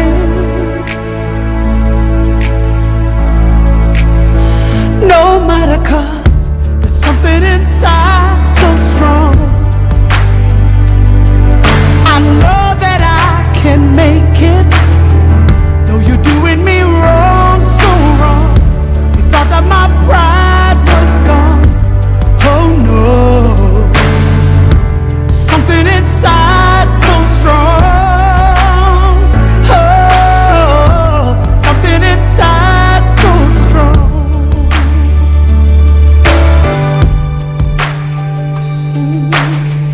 The more you refuse to hear my voice, the louder. This is Starr Radio UK. In your car, At work, at home, on your smartphone, broadcasting worldwide, online 24/7. Your life will come The best radio show. deny my place in time. You squander wealth that's mine. My light will shine so brightly it will blind you.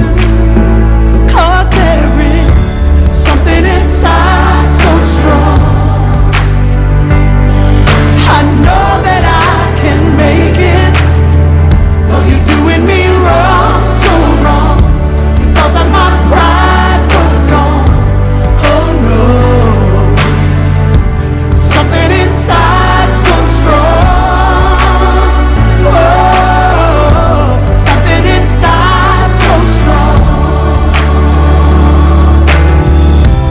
Brothers and sisters, when they insist we're just not good enough.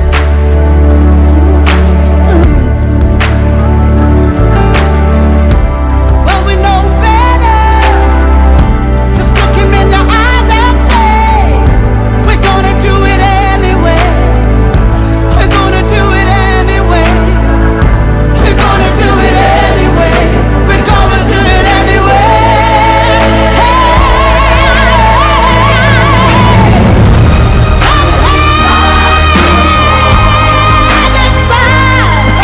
I know that I can make it, but you do me wrong.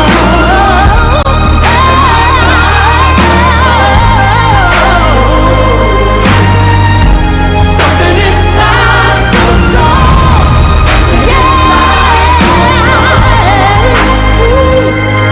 I know that I can make it.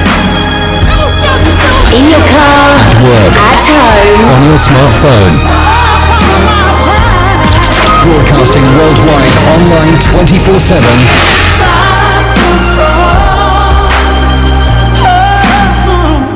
Something inside so strong. Hi everyone, it's your girl BB Clement, the author of How to Go from Employee to Entrepreneur and the host of your weekly business show, BB Means Business, the show where we discuss everything you ever wanted to know about business but you were afraid to ask. How do I start my business? How do I raise the finance? How do I grow my business? Where am I going to find my customers? Join me every Tuesday at 1:30 p.m. on Starr Radio UK to get all the information and tips that you need to become a successful entrepreneur and become financially free. Remember, don't let life dictate to you. Rather, put your signature. All right.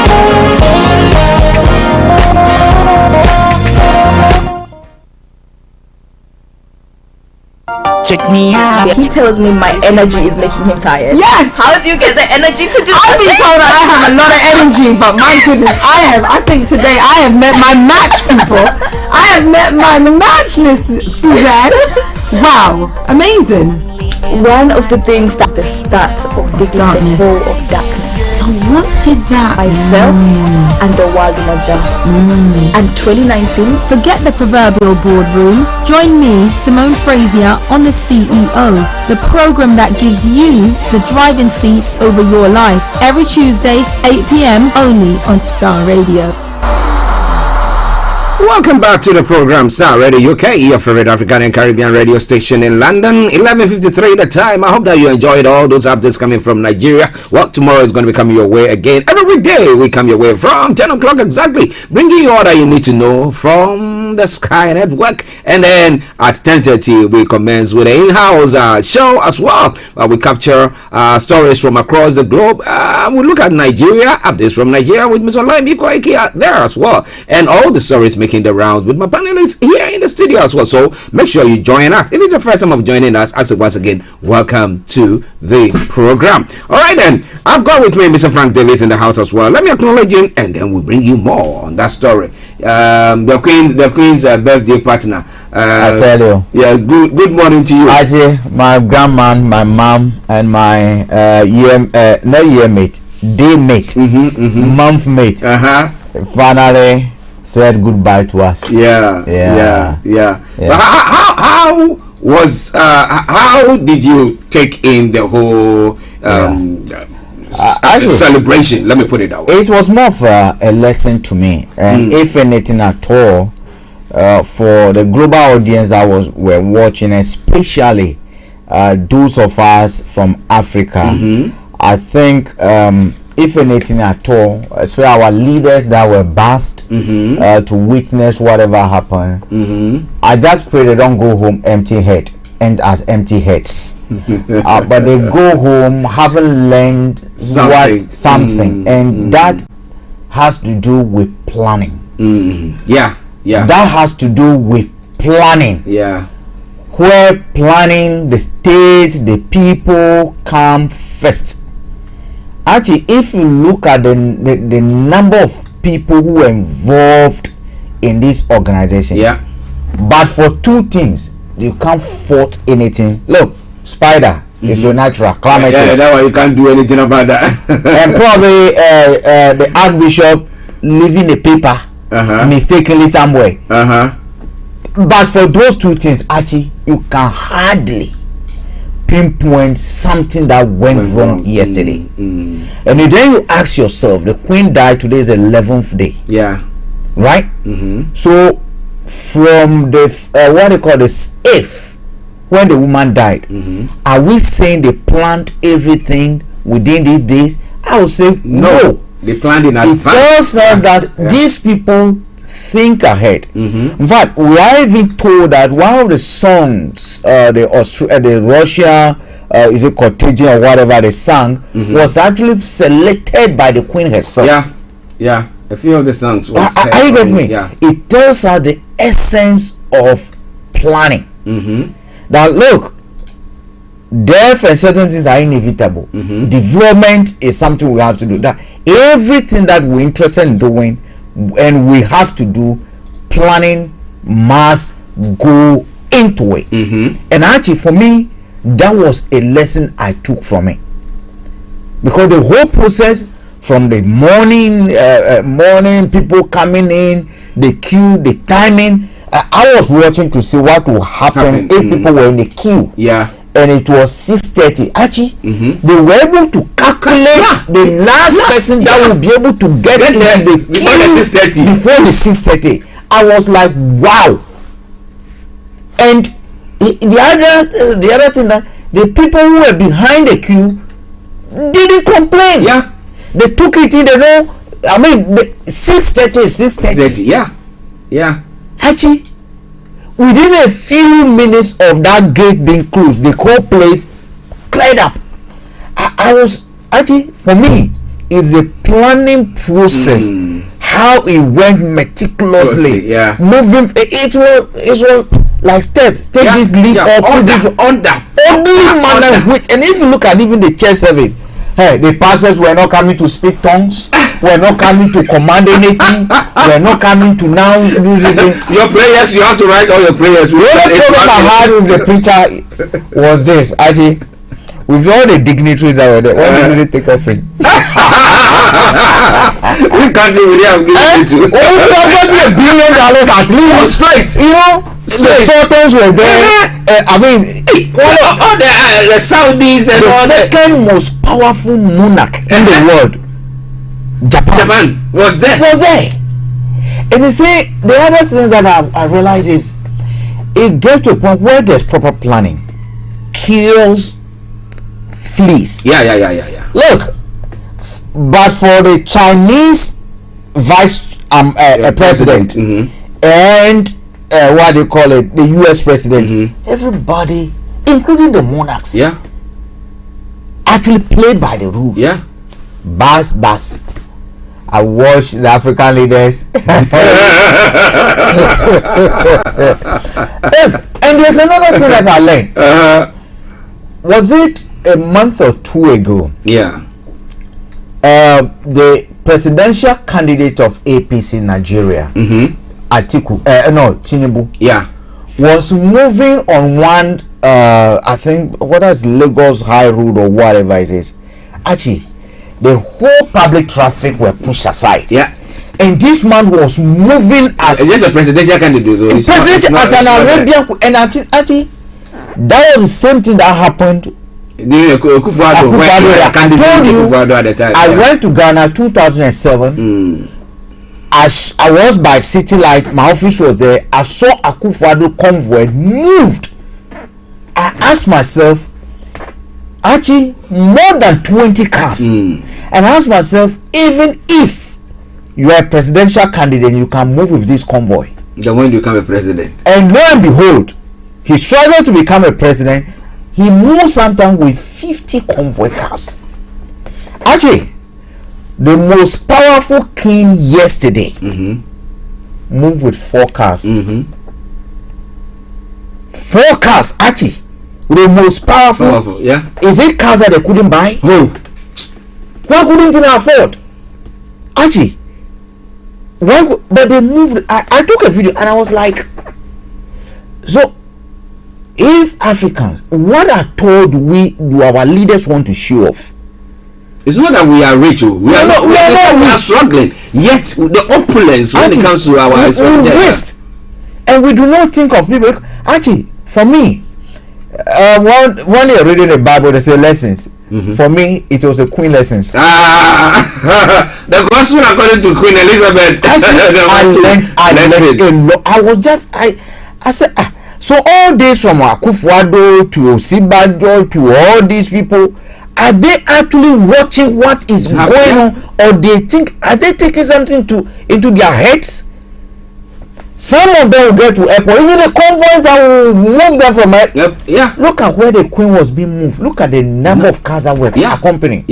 Actually, I was shocked because these people, I mean, they've gone. They could do whatever I see.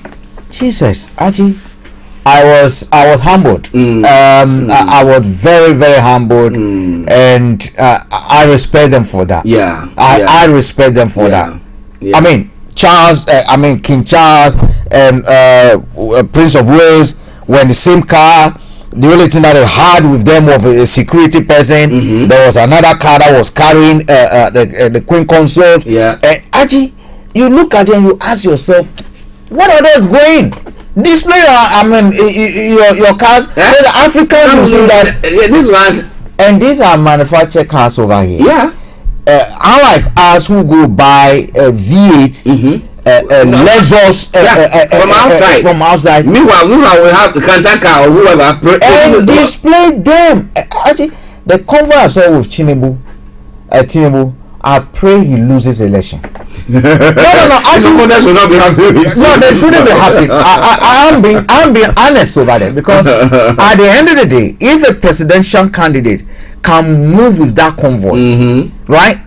This time we show probably he has his money party. But once it becomes, the taxpayer's responsibility. Is everything that he goes with is going to be borne by the taxpayer. It means when he's moving from the even to the what they call parliament or the House of Representatives, that the convoy that is going to go along will be enough to basically probably build a school block somewhere. Yeah. Are you getting me? Yeah. That's how we waste a lot of. I mean, there was a lady called Kiyomi. Kiyomi was my course mate when I was above, and Kiyomi comes from Japanese. Oh, okay. Yeah. What do you call it? I've told you this before. Yeah. Comes from Japanese royal family.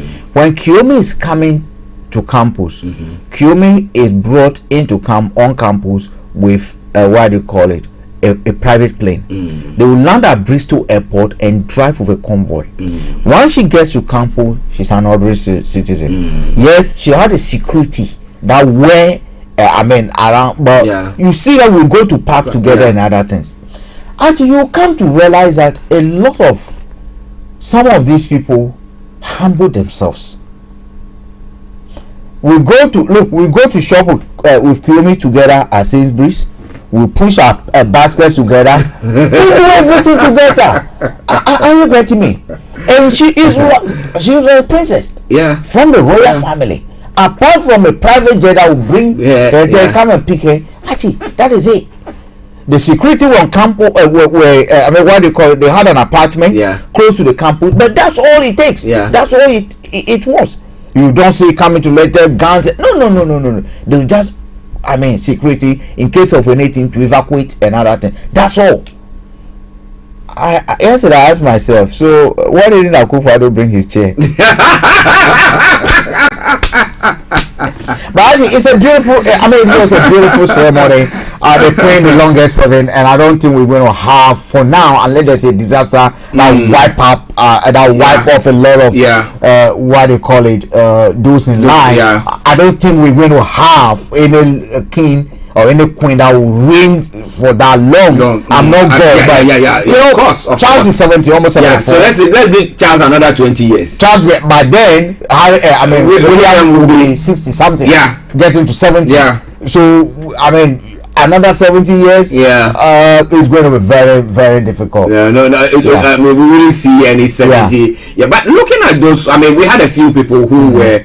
Protested. It's not our king. It's not our king. Yeah. Those who are Republicans. Yeah. Do you think that this is the time where there's a tendency that the monarchy system that we are using here can collapse or be thrown out of the window? No, actually, from what I saw, it's not something that is going to happen pretty shortly. Now, if you look at what do you call it? If you look at the number of people who came to basically help the king to bury the man, I don't think that is going to happen. And if you look at how even the world leaders were almost begging to come.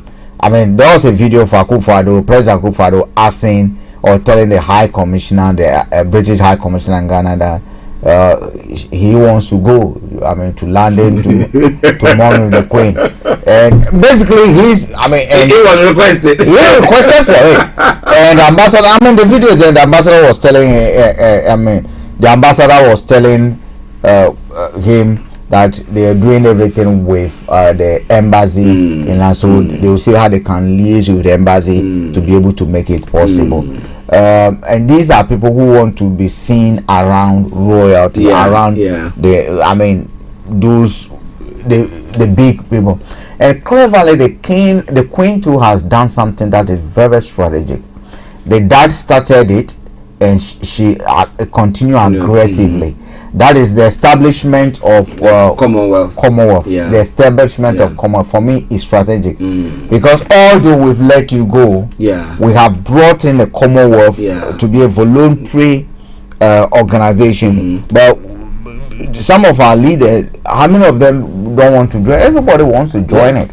We do have a bit of Gabon and some other countries that were not colonized by the British, who have also joined. Two countries. Gabon and one other country. They look at and he was invited as well. They were specifically invited to the program. I see it as something that is going to be there for long. Yeah. I don't see it going down now. Yeah. Mm. And for all intent and purposes, I think it has helped stabilize democracy in this part of the world for a long period of time. Yeah. Whether you like it or not, yes, I understand where the Republicans are coming from, but for me, some of these institutions, let's preserve them. Yeah. Because the pageantry that we saw yesterday. Can you just imagine this is the money that they've accumulated this few days? Archie, I was asking myself, the tourists that came to this country just to come and witness line up, and what was shocking, from London to Windsor is about 30 miles. Yeah. People were lined up all the way to Windsor. I said I wanted to watch, so I said there was a place I thought, oh, now the people, no, the next moment you see, I said, wow. One of my comment was asking Frank, have you been to the funeral? I said, I better watch it on TV because I will not lose. You can just see where you are. People weren't even applying for visa to come anymore. I was like, really? I don't see how it's going to go down. But there's a certain thing that I again realized yesterday. Archie, if you look at the amount of wealth that was displayed, you look at the crown alone, the pure diamond that was displayed on it, and I asked myself, our chiefs, what have they done with our jewels? They sold it. They sold it. So what have you done with it? They can buy. It was beautiful. I mean, it was so beautiful, and I don't know when. I called my daughter and I was telling Frances, turn on the TV. This history, you're never going to see it again. They might even ask you in school. I remember Margaret's death in 2002. I had it. I recorded it. I had it on tape. It was the last 3 months when I was repacking because that was a VC. VCR, those tapes. I checked it. I had it recorded. It was Diana's that I had recorded. I had that one at the time. It was beautiful. They did quite well, and the Queen. You realize it symbolized who she was. I am not saying that she did everything good. We've always maintained that. For me, she was part of the problem. The royals were part of the problem. That's why colonization, abuse, and other things to continue in our part of the world. But you see, there's another thing that we might have to take note of. Actually, today's modernity, the military, the whatever we saw over there, over here, these people have been able to collapse the modernized traditional system. Because these royals became royals because of wars. And as at the time they were fighting wars, they had soldiers. Those soldiers today we will call them asafos. They had soldiers, and it was these soldiers or those who were fighting with spears and other things.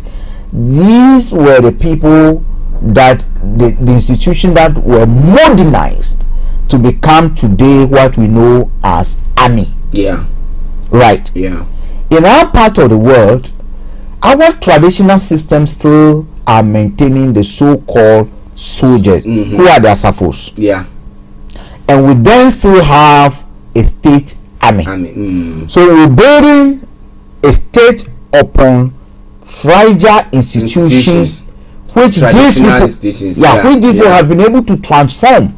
So you go to Wales, for instance. You go to what they call the Duke or whatever, Norfolk, who is a king, so to say, in quote. You go to the Lord of London or whatever, the Lord Mayor. In traditional, you call them the king of that. They do not maintain their safos. They don't maintain all those kind of communities. They've been able to modernize those institutions to sync with the state. However, what we have parallel institutions that are running, and therefore creating confusion, more problems for us.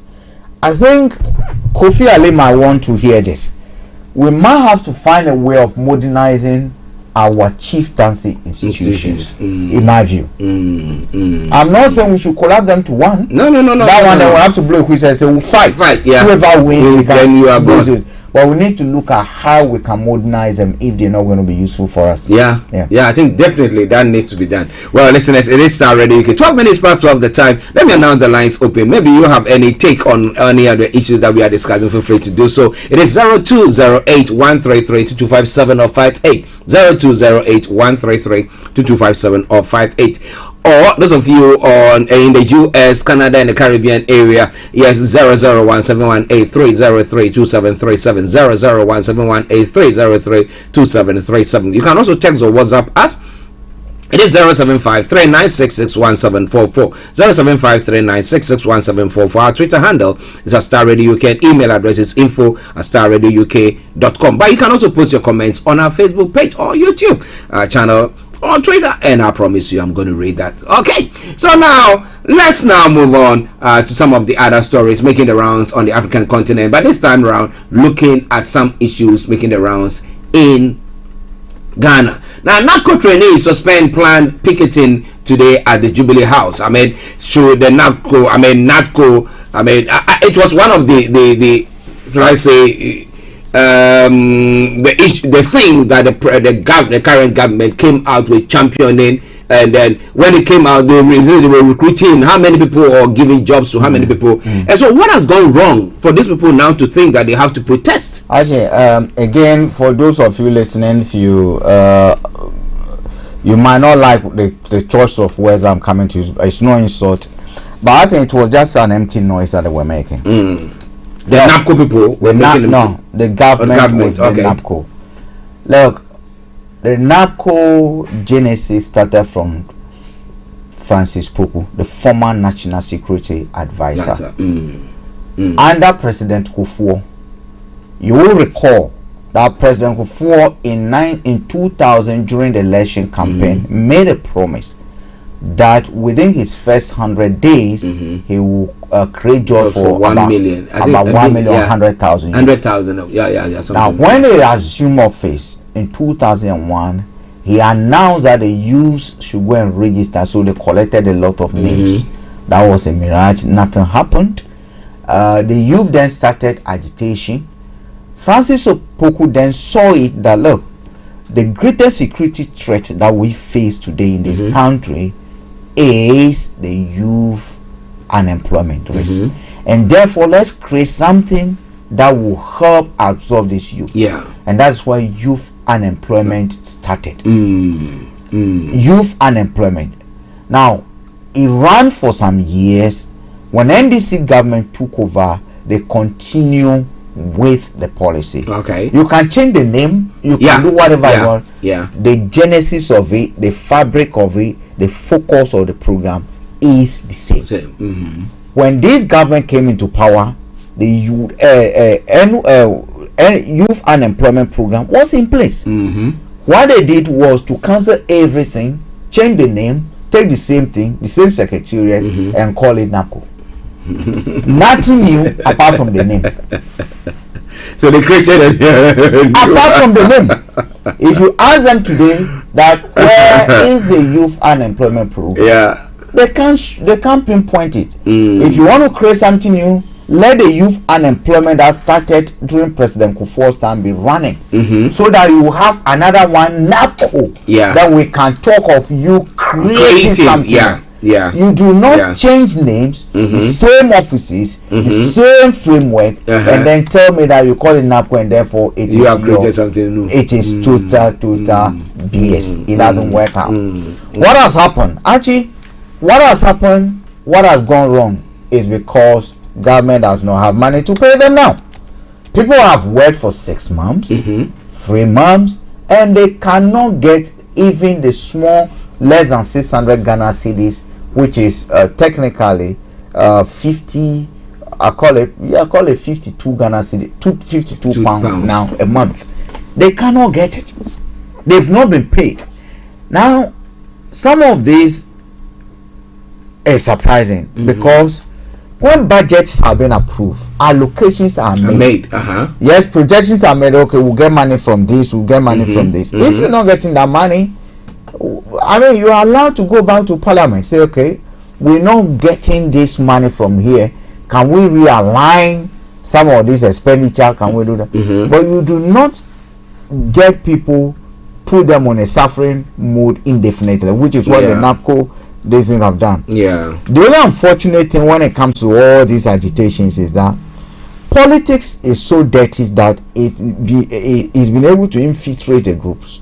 So the leaders who go to negotiate and take decisions with some of these people will basically go sometimes get paid to go and rescind decision. The teachers union, that they all do that. Unless NAPCO authorities are telling us today that, or the candidates, those affected, are telling us today that they have reached an understanding with the government to pay some of the money or not.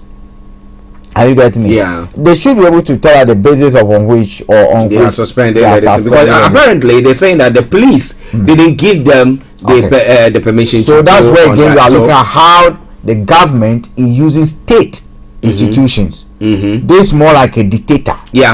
Using state institutions to try and suppress freedom of speech, suppress freedom of expression, because demonstration is part of a democratic process. It is a pillar in our democratic dispensation.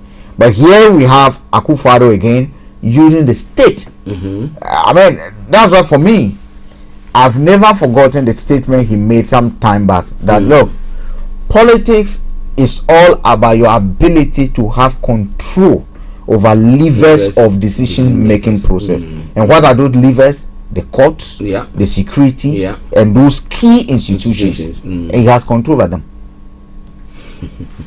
Well, listen to Starr Radio UK. What do you think about the NAPCO issue that is going on there? Well, we're going to be telling you more on that front. It is me, Archie, Mr. Frank Davis, bringing you the rest of the morning show. But let's move on straight to one other story that is making the rounds in Ghana as well. And this pertains to this,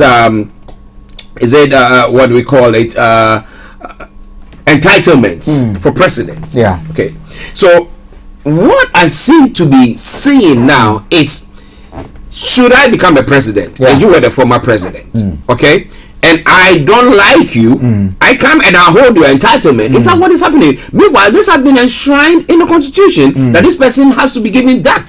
So until the constitution changes, you have no right to stop me from doing that. So if I, who is supposed to be a custodian of the constitution as a president, comes in and I'm not doing that, then what am I actually doing? The bottom line is that the current government does not respect anything, not even the personality of the former president. They don't. That's the whole thing. They don't regard him as probably even someone who was a minister, was a vice, became a president. No, they don't. They disregard him. Even that is why you can even hear some of their lead communicators talk anyhow, make any comments on. They don't. So for them, I mean, look, you've been a president. So what? So what? I see. So what? And then they have the funds to be able to buy people. I mean, you look at a person like Koku Anyidoho, who again one would have thought goes. I mean, there are certain things we do not want to say publicly, but you see, Archie, you will record a Koku Anyidoho. This is not the Koku Anyidoho you know until he was arrested. He changed his tune after his arrest. Okay, so what happened after the arrest? Archie, there are details of what happened. If Koku doesn't know, people know. Were drugs found in his house? Were hard drugs found in his house? It could be yes, it could be no. Did he sign to attack the former boss or the former, and he'll be let go? Is it being used to blackmail him? Actually, the substantive issue here is, look, is it right what they are doing? One will say no. One will say no. Assuming we go for an election, Mahama comes to power, and people want to do the same thing, are we going to say, are we not going to say castle wearing, pastors saying, the Bible says forgive? Is that what? Where are the pastors today? I am not a fan of article. The benefit they get from Mahama, and even the benefit, of which we strip a lot of them, we scrap a lot of them, man. But until it is scrapped, give to Caesar what belongs to Caesar. What belongs to Caesar. If even the economy is hard and you're doing certain things, we should be able to have a dialogue. Let's see that maturity between the ex-president office and the current president office. Are we saying we couldn't have an office for him that he has to be forced to go and rent his office and be paying for it? Actually, it's sad, but it just tells you how low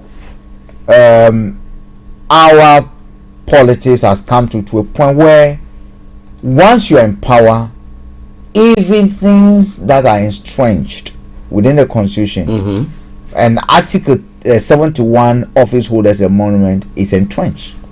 There are certain things that needs to be changed. They have to go back to a referendum. It tells us that the current government does not even respect the constitution that we do have. Because our entrenchment, if we do respect that constitution, I think we should be taking steps to try and respect it. But we do not. Because those of us who are involved feel we are above the law. And that is it.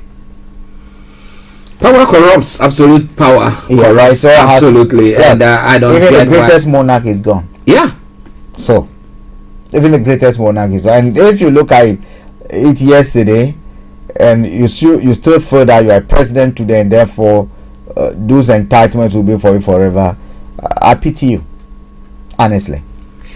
Well, listen, let's start Radio UK. 12:24 the time. This afternoon exactly at 1:30. I'll be bringing you BB Means Business with BB Clement. So make a date exactly at 1:30 in the afternoon. There'll be lots of music there as well, and then it will take us to the night as well. So make sure your dance are still logged on Starr Radio UK. But now it is still the morning show. Now let's move on to part of Africa as well. Representative of the last wave of African leaders, Namibia President Haji Geingob was in Rwanda last week for the inauguration of Joao Lourenço and shared some story. Now he is of the view that the world has experienced three types of African leaders.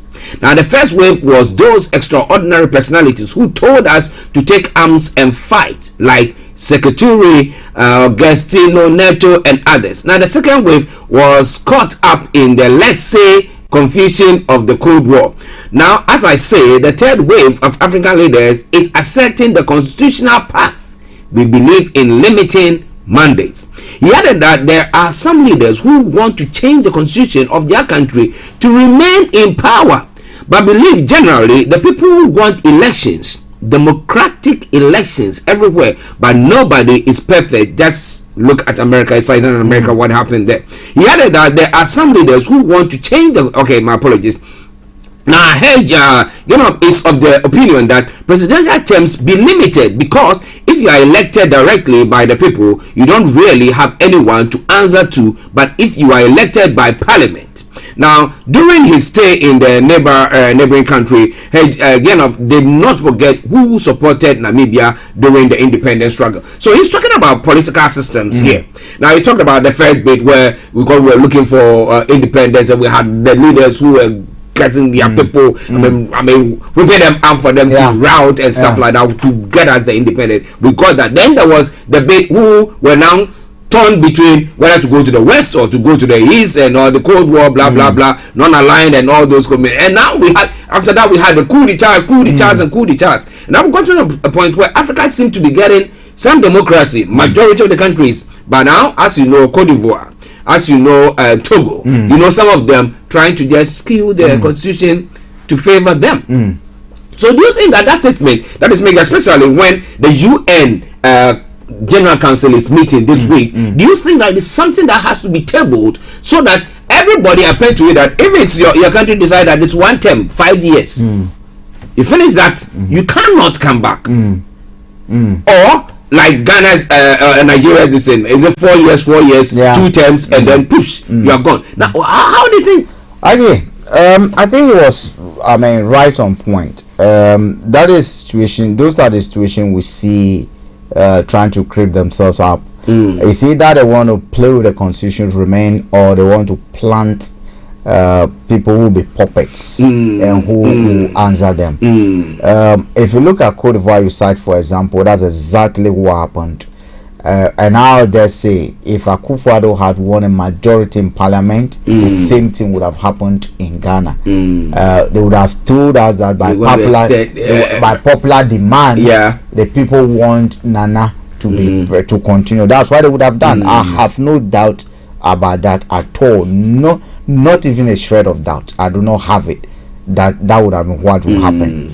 Now, if you look at Equatorial Guinea, the same thing. If you look at Togo, that West Africa enclave, they are notorious stubborn dictators that are actually trying to, one way or the other, remain in power. We've seen what happened in Mali.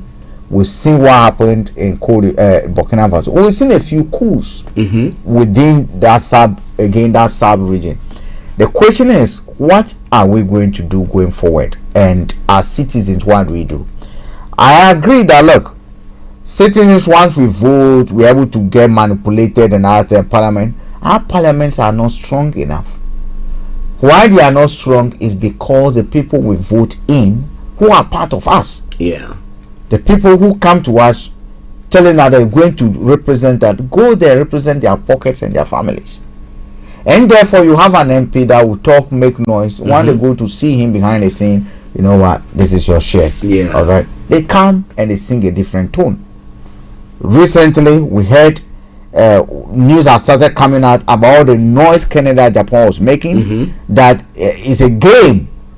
It's a game for Akufo-Addo and Bawumia. I've said it, I think, here before, that the presidential admissions of what the Canada Japan was to actually dilute the Ashanti and Fanti votes against. I told you this before. That it was to dilute the votes of what they call Ashanti, Greater Accra, and then get Bawumia to sweep into the.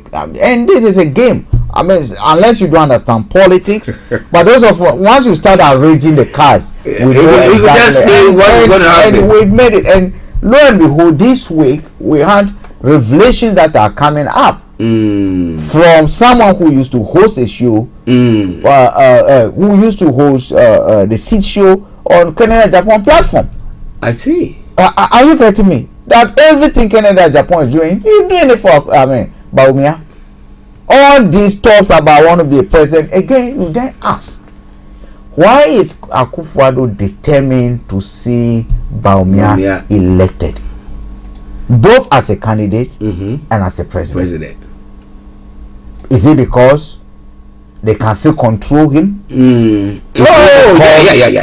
it because they are planting? So, okay, as we speak, NDC party is arranging itself to organize a press conference to talk about the proposed constitutional or CI amendment that the EC proposed. And you're going to hear a lot of how the pillars of rigging are being erected, how the bricks and the mortar of the rigging are now being mixed by the EC. Are you getting me? Then you ask yourself, why would they want to do that? Actually, Sweden, was it Sweden? That last week the lady resigned. Actually, why is it that these people are able to resign and we cannot? It baffles my imagination, because it's the same democracy. The ladies' party won the majority, but I said, look, I do not have a commanding majority enough to be able to command the respect of the house. My bills will not go through, and I do not want to go and be struggling with policies. On that basis, I am stepping aside. Matter of principles, conviction. Our people, even when they've lost election, they want to find ways and means. They will kill to remain in power. Donald Trump learned from them, you know. You think, no, you have not lost. Say that you won and try to do everything to change it. Donald Trump should be the president of Ghana. Well, 28 minutes to the top of the hour. What do you think about the issues that is being discussed? Feel free to add your voice to it, or you can text or WhatsApp as I did announce those numbers for you. Let me reiterate: 0208-133-2257 or 58 0208-133-2257 or 58. If you happen to be in the US, Canada, or the Caribbean area, it is 001-718-303-2737. 001-718-303-2737. Text or WhatsApp 075-3966-1744, 075-3966-1744. Our Twitter handle is Starr Radio UK, and email address is info@starradiouk.com. So whatever you do, don't miss out. Share your take with us. You can put it on our Facebook page, or text or WhatsApp it to us, or you can or any other social media platform that we are broadcasting on. Put your comments there, and I promise you one thing for sure: we're going to read that. Okay. Now let's come to other parts of the world as well. Now the Ukrainian war has continued, but information just coming through the last 48 minutes is talking about the fact that Erdogan, who seemed to be the power broker now, is saying that Russia's Putin is willing to end the war. But we've talked about the ego of Putin. Now, some were of the view, I mean, we know there are lots of people in this country who see Ukraine as their own brothers. So they think that attacking Ukraine wasn't it. I mean, whatever they are doing, you don't go destroying them, destroying their lives. Meanwhile, they having their own people to die in there. But we know that their system is such that it's controlled, and therefore they've managed to shut them up. Okay. So with his ego, and with the areas that they've captured, and now with the help of the West to Ukraine, and Ukraine now trying to push them back, which going to the UN and having Liz Truss coming out to say we're going to give them billions. That is whatever they are giving them now. 2023 billions still going there. To support them. Do you think Putin will actually decide to stop it? Would it bruise his ego? See, I think the genesis of the whole thing, I've always asked myself, what would I have done if I were in Russia or Putin's shoes? Would I have gone to war? Probably yes, probably no. But the complaints that were raised about real threats to Putin or to Russia, were they real or were they manufactured? Actually, they were real.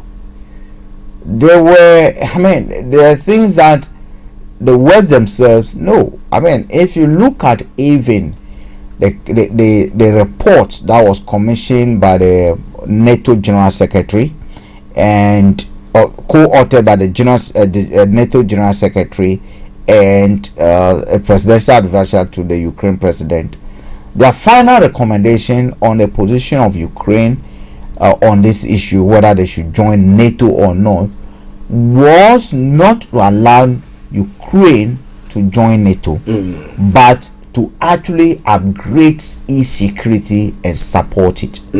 So a step back from the full force, allowing this Ukraine to join in. At the end of the day, Archie, we must also not forget that there are international agreements that have been broken over here by Ukraine itself and by the West.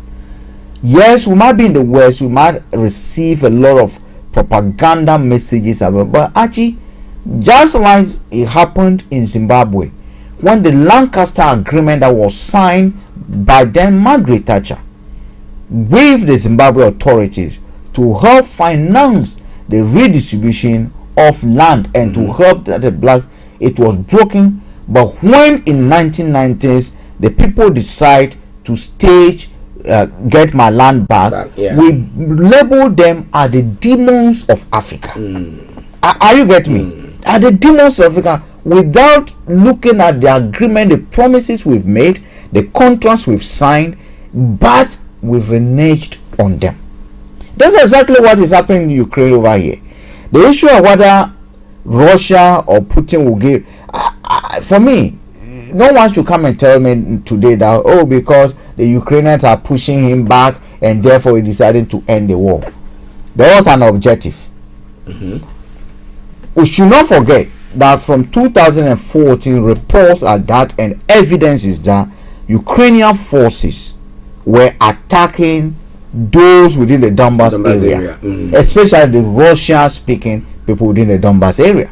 That evidence has not been disputed by them. Are you get me? No one should tell me that did not amount to semi-genocide, where even Russian language was bad. Are you getting me? Whatever it is, whether it was a war that was the best way to solve it, is a question that for me is very difficult to whether we could have used other means without necessarily using the war. If we want to end the war, Archie, whichever way it is, for me, I'm for it. The reason, each day that rockets fly, each day that bombs are flying, the innocent human beings that are being killed, whether they from Russia or they be from Ukraine or whatever, it is innocent blood that is being shed. If we can get a truce, if we can get peace, whichever way it comes, for me, that is fine. So whether it's egos or whatever, provided it can lead to the end of the or whatever we haven't, then that's fine. As we speak now, we have been told the German and the economy and that are going to suffer more because they're going to struggle to overcome what they call it, the shortage of energy that they actually, we again is everything that is having effect on us. It's having an effect on us. The energy companies that are funding some of this war, because they are funding the arm, this is but some of them they are profiting from it. Keep the war going once we suffer. You and I are paying towards this war in one way or the other. Of course. Are you getting me? Unjustifiably. So for me, whichever way we're going to attain peace, let's go for it. Okay.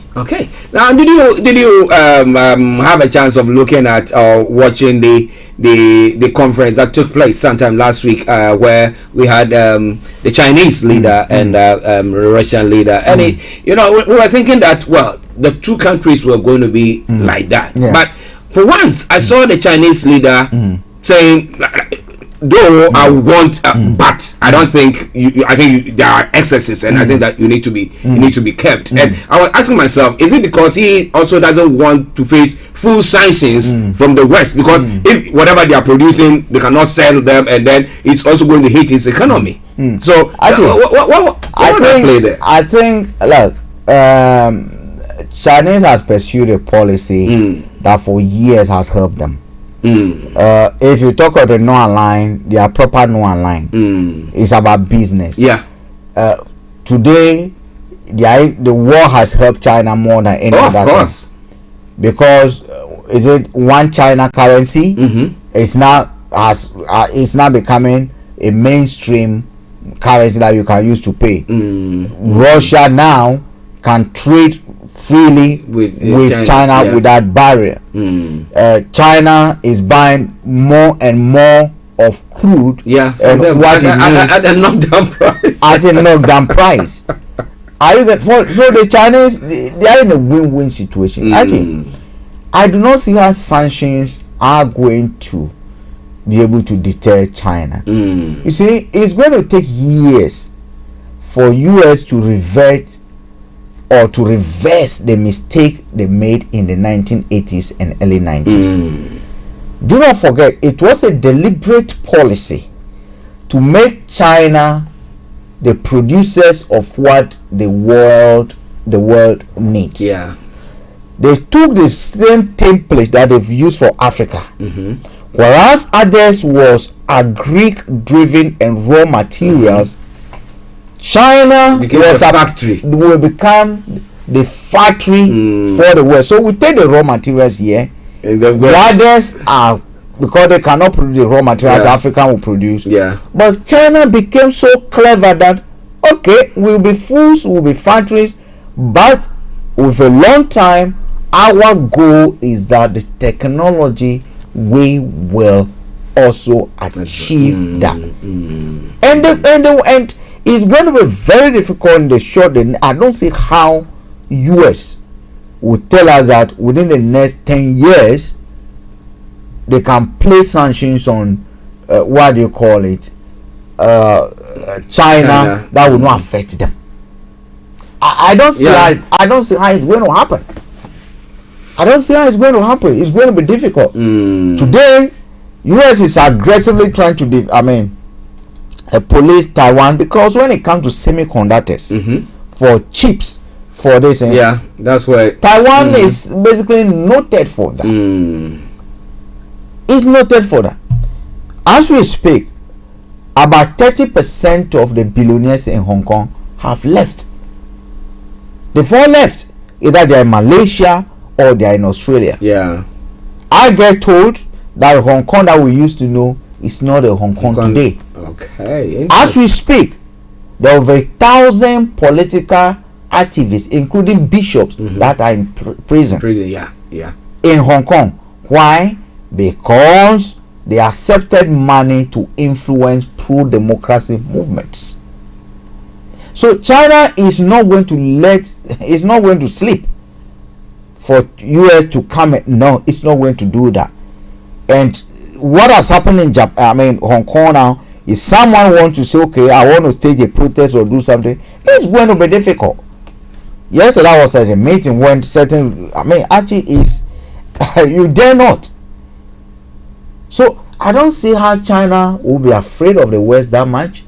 They see them as a market. And we trade with their currency. The world buys the US dollars and other things, so that's fine. But China also does not want to show itself to Russia that.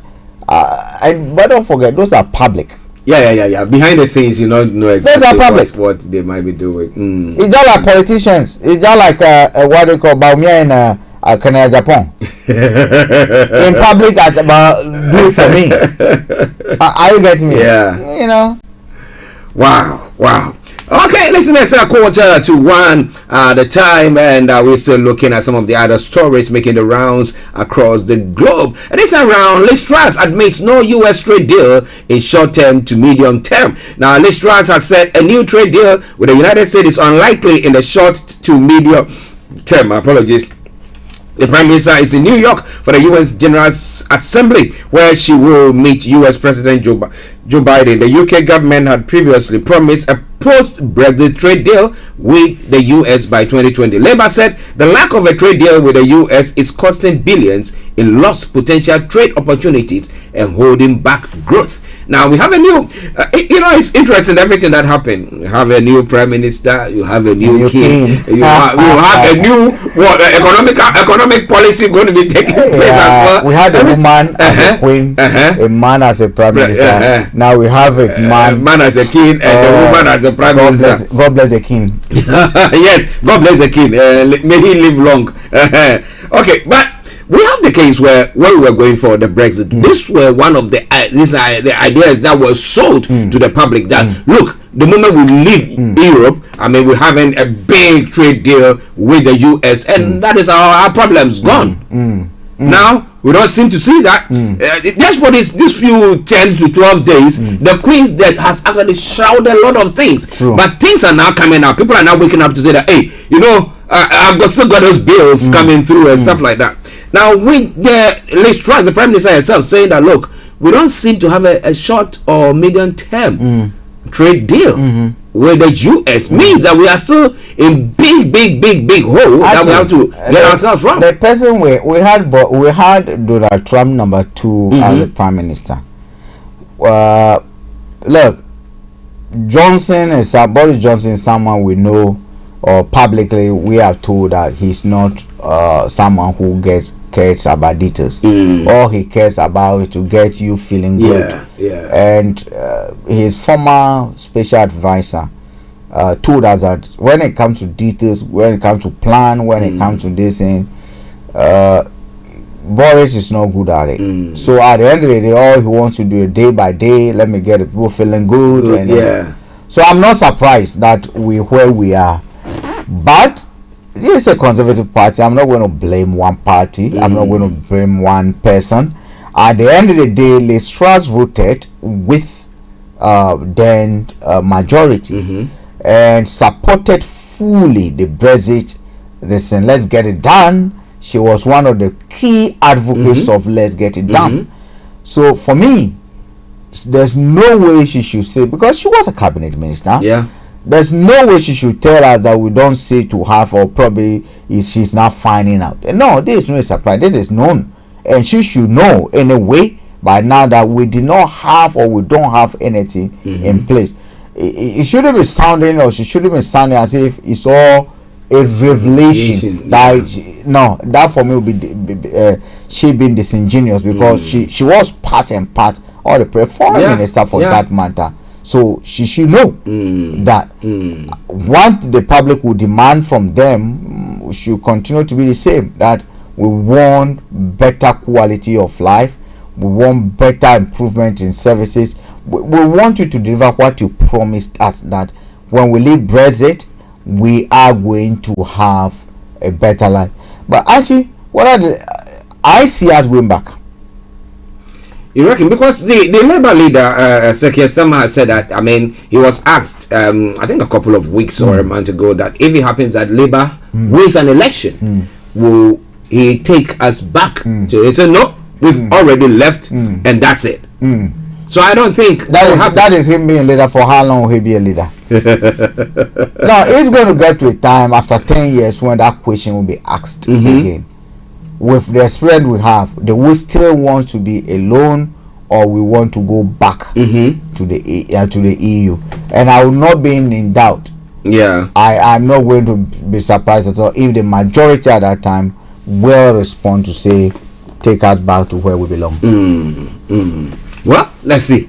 Who knows what's going to happen next? But when it comes to the Northern Ireland protocol, stuff like that, we have, because Les Truss is one who has come out seriously, so everybody knows that she is get better than this baby. Okay, and she made statement during her campaign talking about the French leader, saying that, well, is it that France is not a friend, or I mean, when it was talking about France not being a friend but a foe, sort of. Now, when we had the French president yesterday in the what do you call it, the Queen's memorial service, funeral service, I thought that maybe that showed that the French are, I mean, friends with the UK. But such statements, you know, France will not just sit down and just let them, especially when you look at what happens at the with people being, I mean, trafficked through the, I mean, if France was really French who want to be friends with the UK, they would have stopped that. But they are not doing that. So actually, they stopped them, and where would they remain? In their country and chop their money. I mean, actually, we're looking at something like a river flow. You have gone to, and you want me to erect a dam over here, so that you, the downstream person, do not get enough water coming out, so that your area will not be flooded. So I should flood my land. Really? You pay, I'll pay you, flood your land. That money that you used to pay them, use it to expand, I mean, your plane, so that the water can flow. I get me. I mean, the president of Macron yesterday should not be anything, because at the end of the day, the monarch, as we say, is above a lot of institutions. You're looking at the what they call the Pope, the British monarch, and you're looking at the Japanese. Those are some of the institutions that, from when they speak, it's like God has actually voiced out. That is how we've created it to be, and that's how we're saying it. My great grandfather used to be one, Haile Selassie, but we've relegated him into the woods. Actually, in my view, Les Truss made some comments that were not deserving of prime minister, what do you call it, a foreign minister then, and I do not think, given the opportunity, she will repeat them. Oh, okay. I do not think she's going to repeat them, because at the end of the day, Macron, the French, did not promise anything, did not say anything to the British people. In fact, if anything at all, what they did was to warn us that there are problems ahead should we go ahead. And some of the problems they listed included the border issue. And I do not begrudge them if today they want to basically block it. It's our problem. Let's deal with it. I mean, our leaders who took out the promise and told that they had solutions. So all we're asking for now will be, what are the solutions that you had? You know, it's just like P2B saying that under his watch crime will go down. I think P2B has not done himself a favor. P2B should be able to go ahead what he will do. No, he's trying to list out a few of the things that he will do. I will try to find time. That we will see that.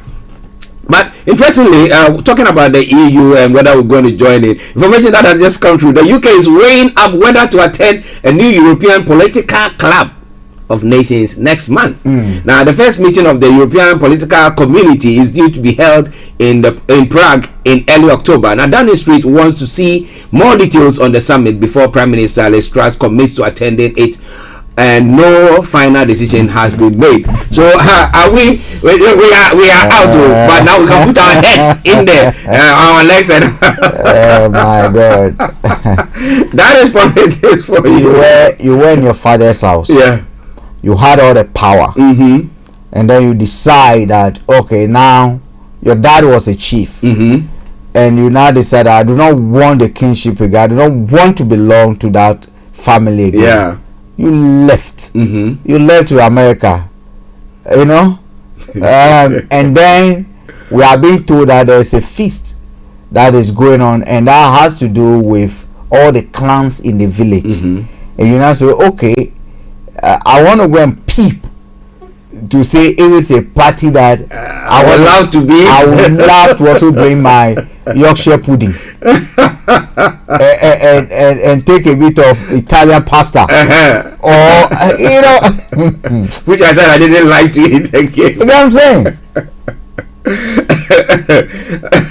Well, listeners, we're going to bring the program to a close for today. Actually, final thing on this. Look, these people thought immigration issues were a problem, and all these Brexit were driven by immigration issues.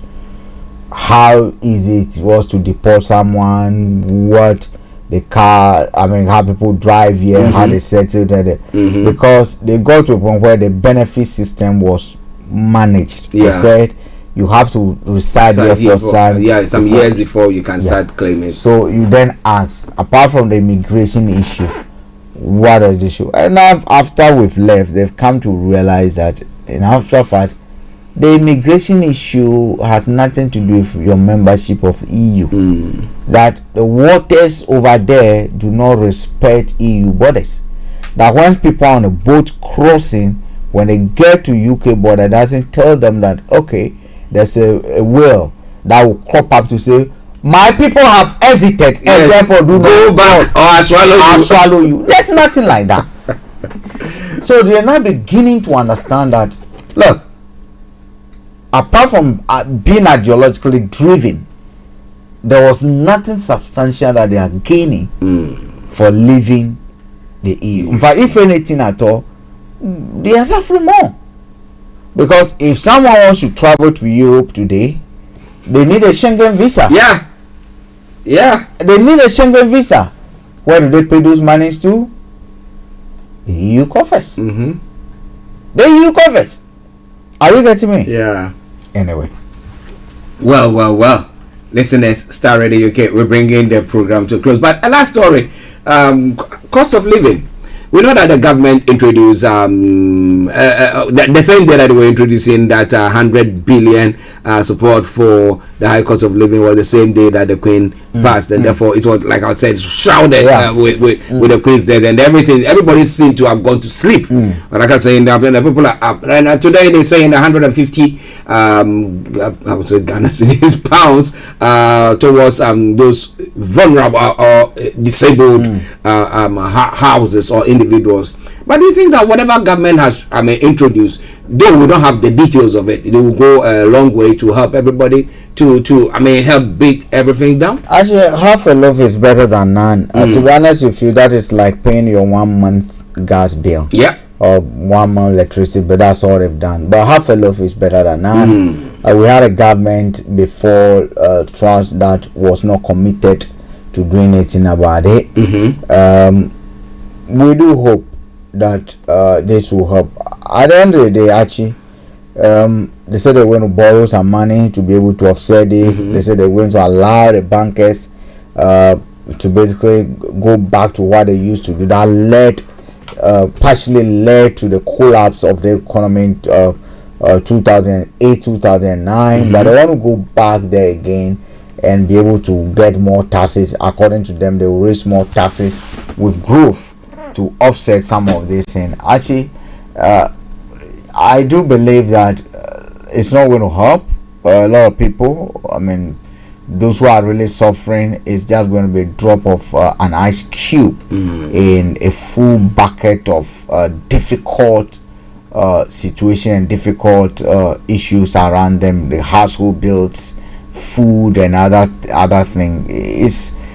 But half a load is better than none. I mean, it's better to get a 150 than nothing. What do you think about this these bankers and their what do you call it? The bonuses that our chancellor is saying that we want to bring that back so that the bankers can make. I mean, this is all about tax that they want to, because if you motivate people to, I mean, do more, which in this case they're going to gamble more of our money, and they're going to make more money, provided the bad behaviors are checked. Okay. Provided the bad behaviors are checked. Okay. Then what you expect that tax elements are going to go high. Yeah. Because assuming someone is going to be making a 500,000 more, you're getting at least almost a 250,000 in tax. Yeah. From that, I mean, you know, where 50% of is what you're looking at paying in tax. So at the end of the day, they want to push for growth so that they can tax, and that's what they're doing. The banking seems to be an area that is easy to target, especially in this country. But why not taxing the windfall profit that these energy companies are making? Yeah, no, we don't want to touch. That's an ideological issue again, because elsewhere in Europe is taxing the windfall or some of these energy providers. UK has chosen strategically not to, but they also want to say, okay, we will not tax you, but they're encouraging the companies to spend on investment. Yeah, let's see what happens. Okay, Frank, before we go, Archie, Queen Dai. Well, it says Queen should rest in peace, perfect peace. And let's see what King Charles does. On that note, we say thank you very much for joining us today. I will be back tomorrow morning once again. But it's alright. It's going to be the Wednesday edition of the morning show. But like I said, at 1:30 exactly, BB Clement coming your way with BB Means Business. It's been a pleasure coming your way. Just gone past 1:30. BB Clement. It's been me, Archie, Mr. Frank Davis, Mr. Olayomi Koiki, and all of you who were on the platform. We say kudos and have a lovely day. Bye bye for now.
$20